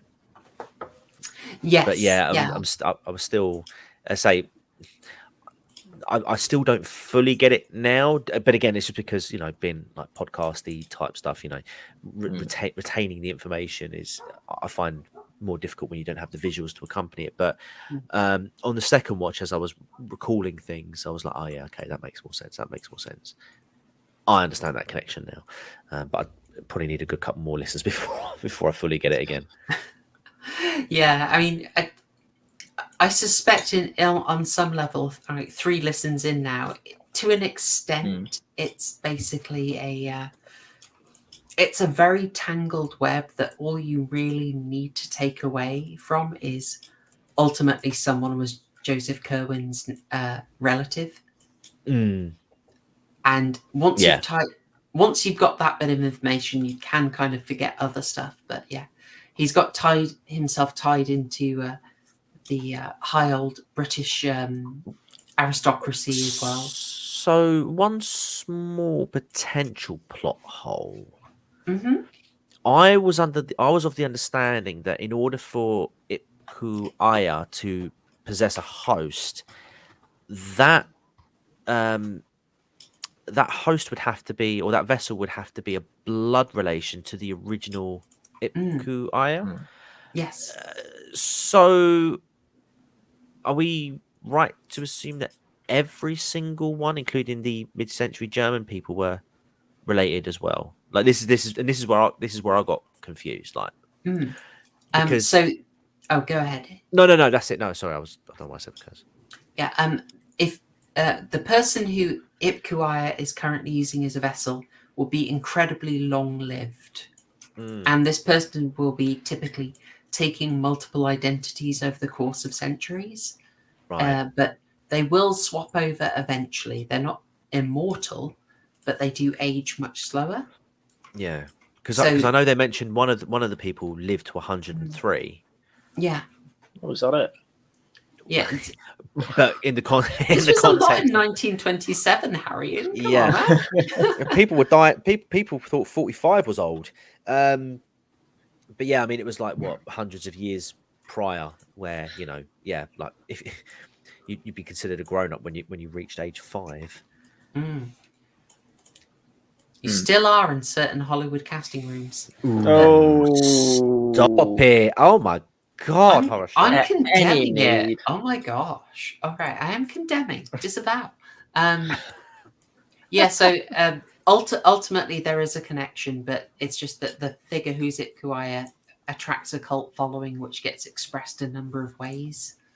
But there's always someone who is like a continuous line through, which ultimately ends up at Charles Dexter Ward. Charles Dexter Ward, yeah. But it And- seems that the essence of Ipkuaya seems to, because the ritual was botched, it seems to sort of transfer with relative ease.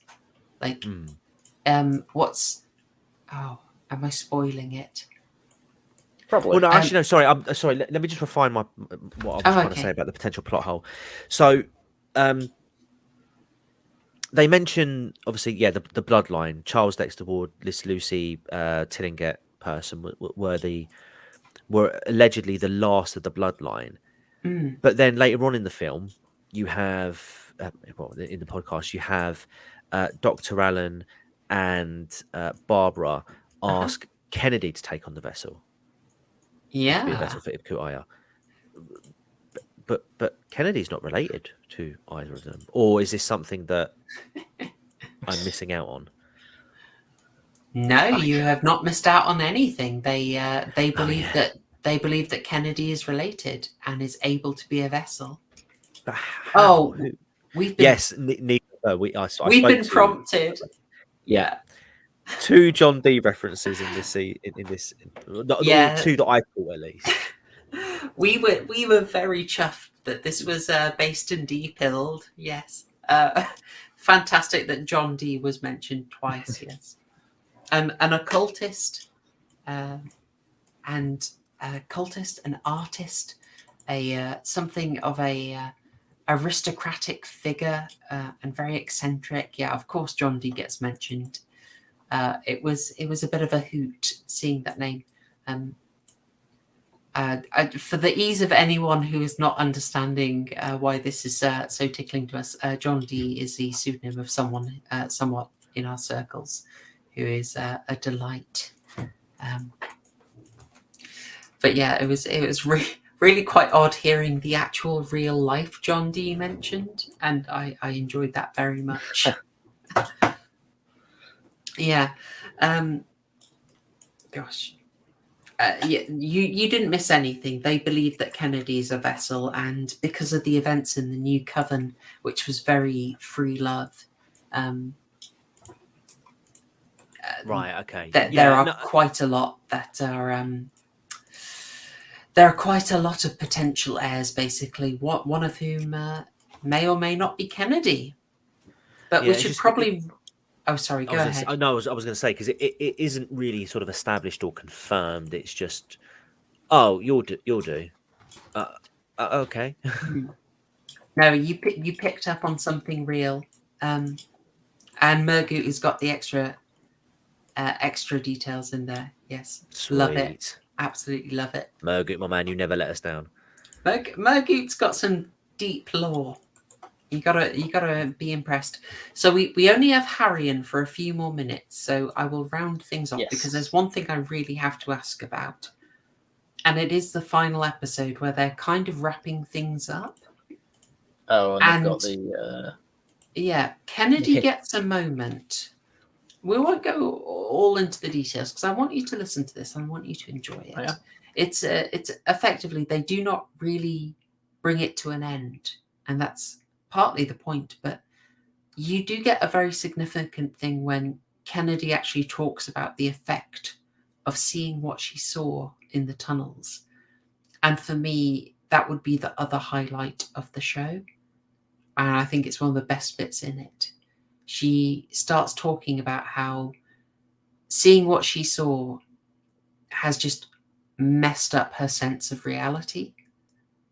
And I wanted to ask you guys about that scene, and I'd like Haryan to lead if that's okay.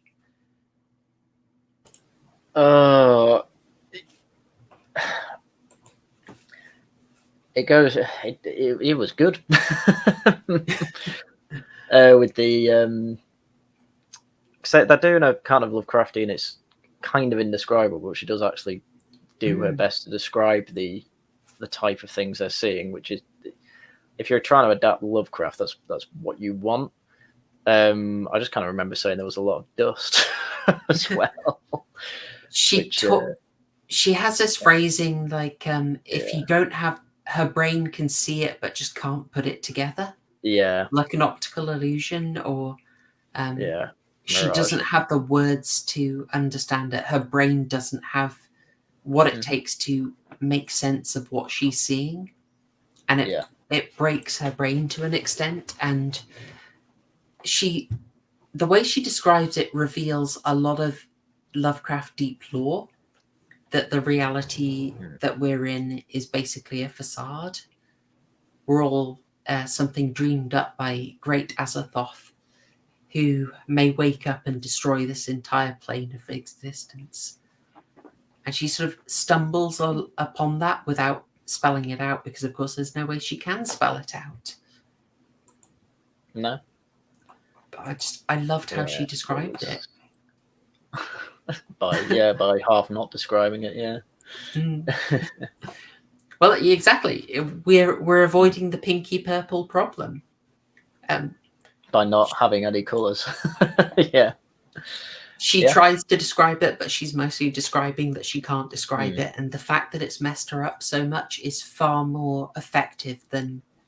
It's acted so well. It's so much more effective than her saying it was kind of mauve and slimy and had 6 tentacles. No, 7. Oh, 8, maybe. I don't know. Like, just the way she describes being messed up by seeing it says everything and was so effective. How about you, TCG? Yeah, this for me is the reason why shows like adaptations of Lovecraft should be done audibly rather than visually. It was a great scene. I loved how at certain points when she was describing her ordeal, she would it almost felt organic in the way that she was stumbling over her words. You know what I mean? Like the struggle that she had to try and describe things, and this what you know, do you know what I mean? Like those sorts of those sorts of stutters and stammers. I just felt really added to it. But yeah, I mean, if you were going to do something like this on a TV show, for example, you know, not the color out of space sort of method by blatantly having something describable on screen and then saying, actually, I don't know. I can't tell what it is. It would have to be an off-screen thing. And I don't know if some audiences would be satisfied with that. So I think the way that it was executed on this, again, air quotations podcast, stellar. Oh, fantastic. Yeah.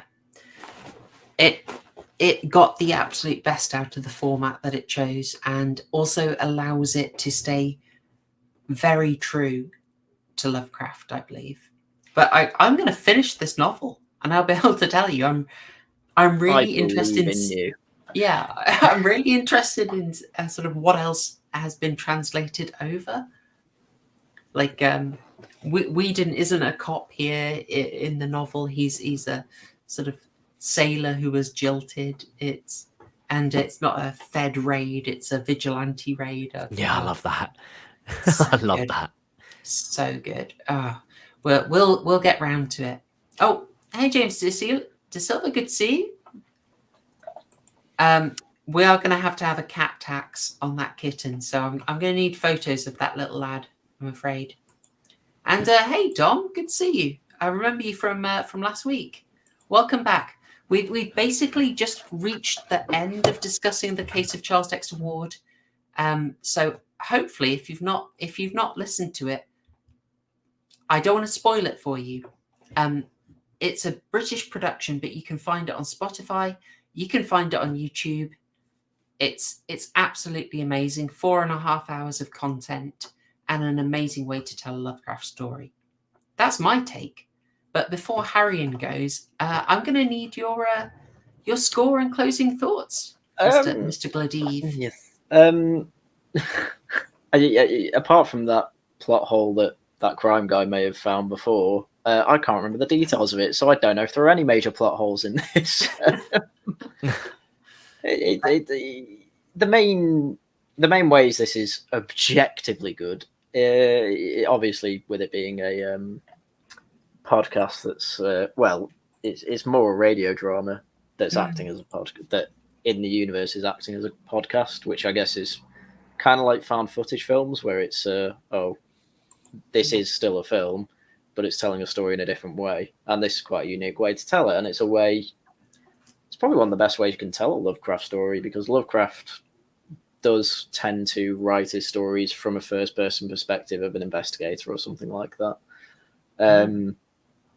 And so why not translate that as best you can to radio? And this does a good job of it. Plot details are going to kind of be hard to get into because there's quite a few plot threads, and each episode's kind of focusing on a plot thread, and obviously they all come together in other episodes. And then obviously you've got all the mysteries behind it. It's pretty good through lines, I'd say, from that. And the horror was very effective using sound only with classic Lovecraftian can't describe what I'm seeing, this colour of space that's purpley and bright. No, instead it's, I can see this. I literally can't describe it. My brain's seeing it, but I can't translate it. It's like, yep, that's what you'd expect. It's actually quite simple to do on radio, which is fine, absolutely fine. But it was delivered in a really unique and interesting way. So 9 out of 12, I'd say.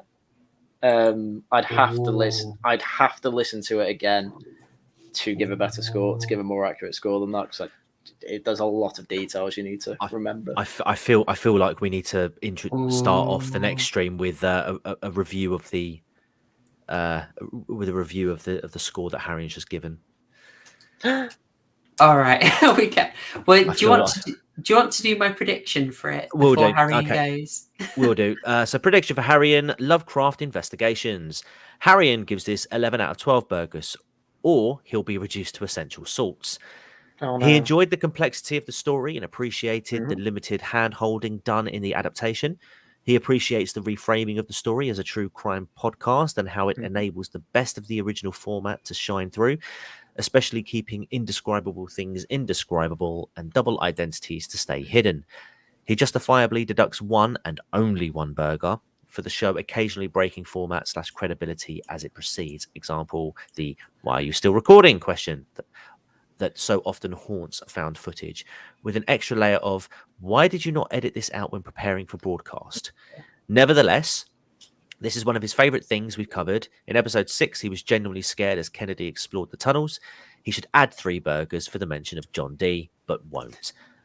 11 out of 12 prime grass fed beef burgers delivered at 3 a.m. by an unknown driver. Nevertheless, Haryan feels an eldritch and irresistible compulsion to munch. Oh no. Get in the salt jar.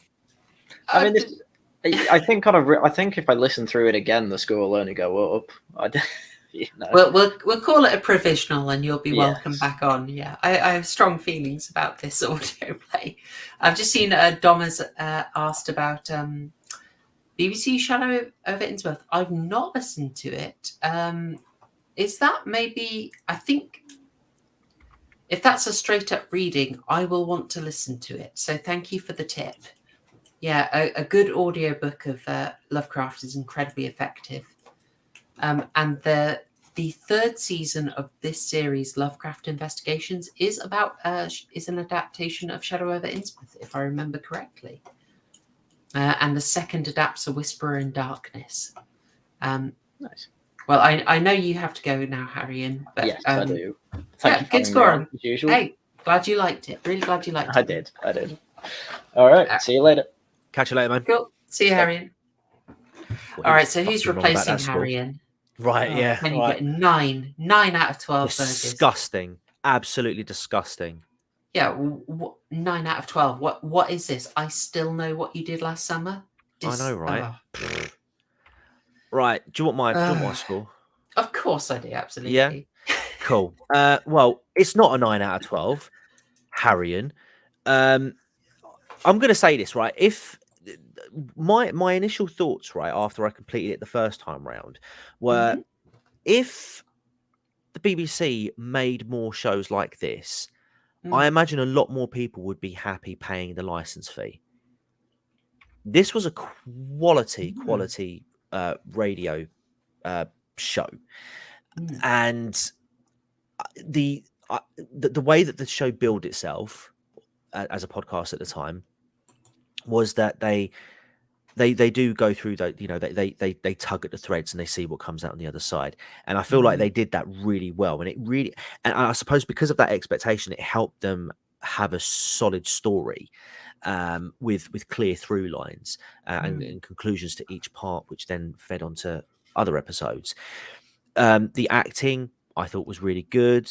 There were some genuinely surprising moments for me, in particular at the very, very end, after Kennedy leaves a message and then hands the phone over to Ezra, and it turns out that Ezra all along was working for was part of the cult. You last. I thought that was really brilliant, and it left me wanting more. I wanted to find out what happened after that, and of course it didn't. Echo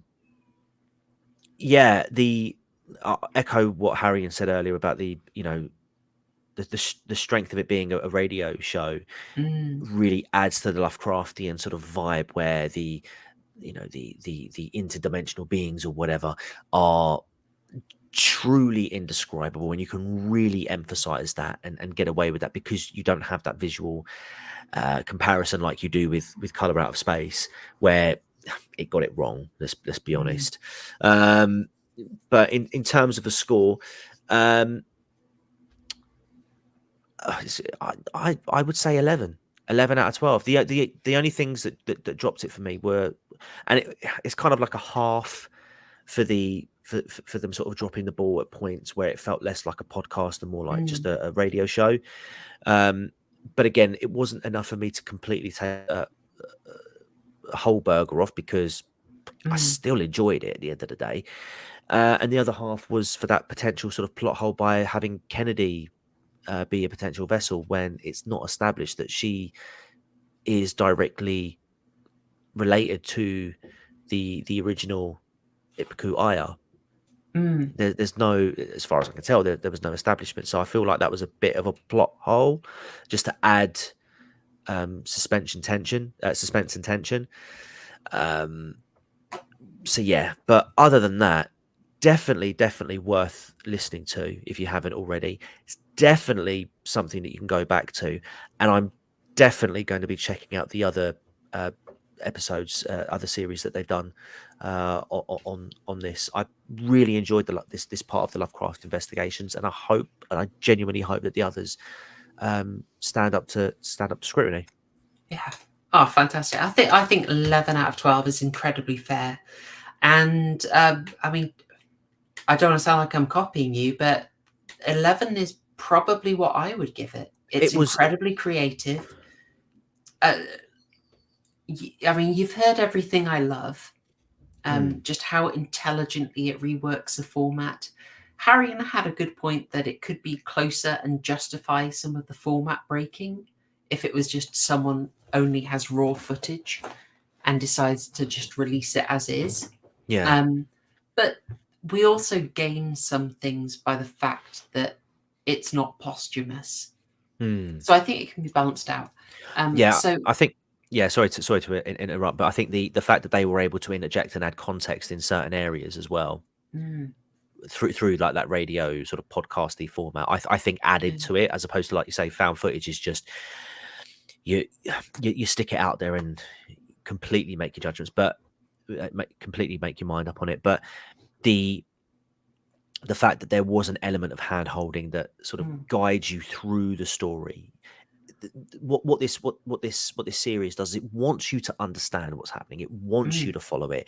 And so just having those little moments in between the recordings where he's like, and so after leaving the hospital, I felt rather egregious, and I couldn't get hold of Kennedy for a while, but I knew she was strong. Do you know what I mean? Just like adding sort of like, what were you doing in between? I like that. I genuinely like those bits, and I think it was included. I mean, for all the hand-holding bits, it's for the essential stuff. So that it does that, so I think it can then drop really cool surprises. So a minor spoiler that is I thought was really well done is a bit where he just mentions, they have money trouble.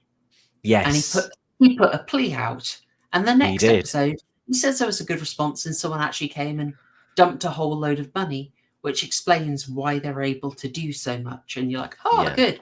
Because I was kind of wondering, like, how are you going to justify flying out all over the place? Oh, someone gave you big money. Cool.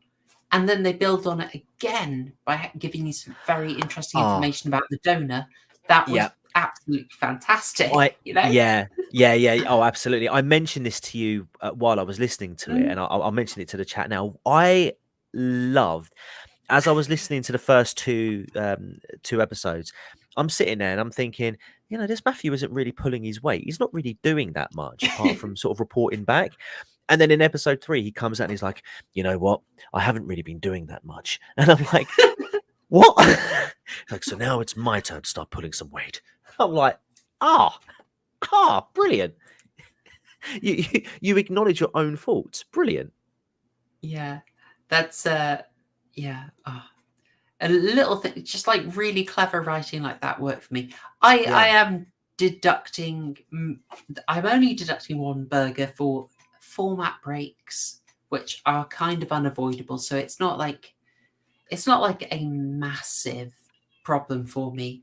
I'm very forgiving of it, but I would probably deduct 1 burger because you get these really cool reveals about who's actually in the cult. But ultimately, I think if you went back and paid and looked at it entirely from their point of view, their actions might not hold up. You might have trouble justifying why they do what they do. Right.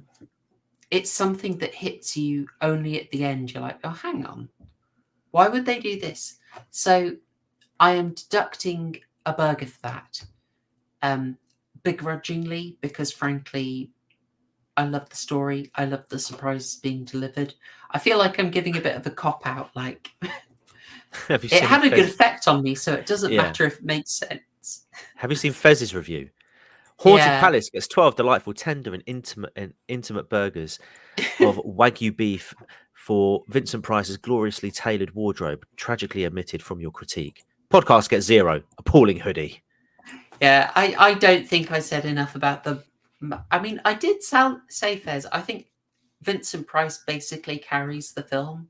I can watch him in pretty much anything.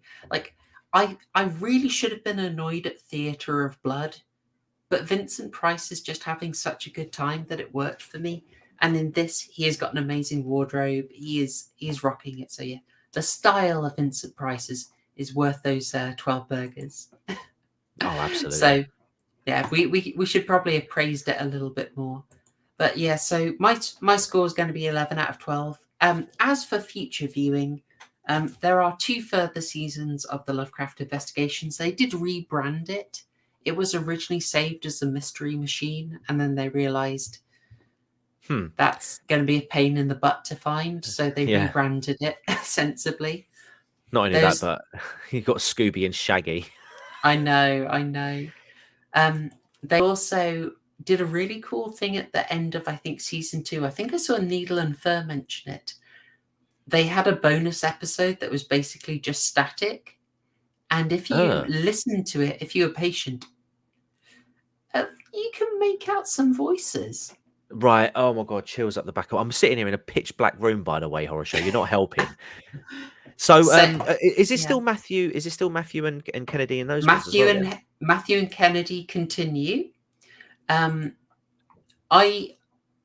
I think there is diminishing returns, but I definitely enjoyed a lot of the ride, and I gather they did actually continue it, but they move off the Lovecraft angle. So I think it might be the same characters in basically a different scenario. I'm unsure if it's the same continuity. I was going to say, because these are sequels to or events after. Charles It's Dexter a direct follow-on. It's a sequel to this, so. Oh, so it carries on from the events in episode 10. Yeah. Oh, then I definitely have to watch it then, because I thought it was a completely separate scenario. No, I think the stuff after the Lovecraft Investigations maybe, but I have not listened to them, so I cannot guarantee. Right, okay. Because, when he's like, oh, we're in Iran right now, or we're in Iraq right now. So it picks up from there. It does. Fudge, yeah, okay. Now I definitely want to watch it, listen to it. I mean, I keep saying watch it. Yeah.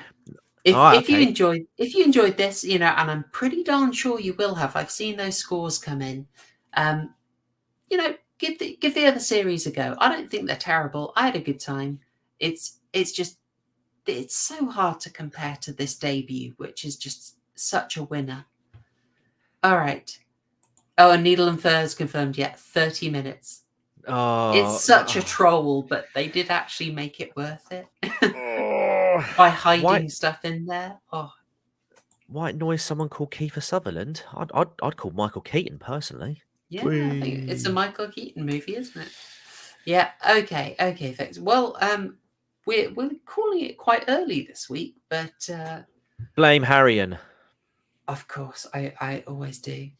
I wonder if he's going to listen back to that. He better. If he comes back and gives it anything less than 11, then I'm sorry, but they'll you know how Lotus Cities are hiring. Well, Double Feature Horrorshow is hiring. I may come to that. I feel very strongly about this one. Well, I will basically say let's leave it off there. We've given our scores. You've given your scores. We've covered an amazing adaptation.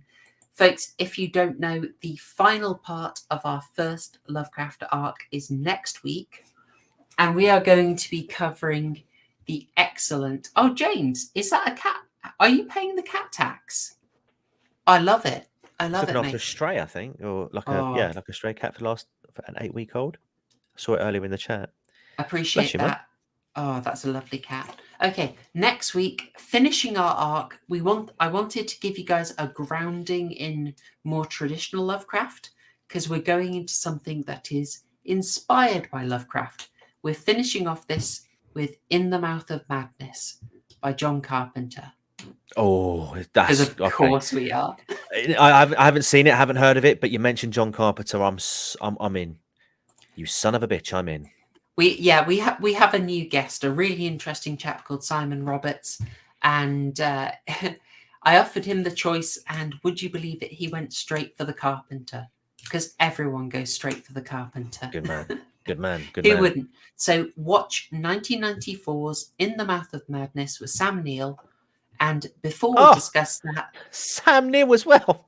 Oh yeah, it's amazing. It's so good. You're in for such a treat. It'll be very familiar to you if you've watched any Critical Drinker videos.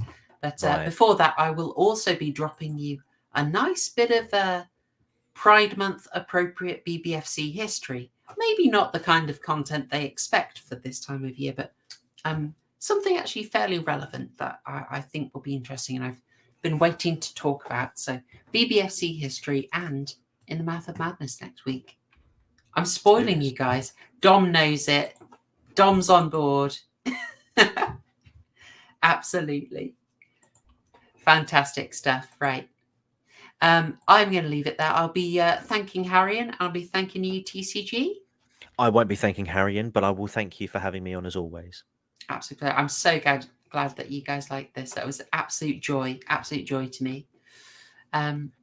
So I think we should probably leave it there. I will try and get you a Black Mirror video out next week if they release it. If they don't release it, I have a bonus stream in mind. Ooh. So you probably hear from me on Tuesday one way or another. Let's see how that goes. Awesome. But that's all for tonight. I'm going to sign off. Thanks, y'all. Cheers. Until next time, take care and goodbye. For now. Hashtag legging it way too early. Hashtag shill gang. We could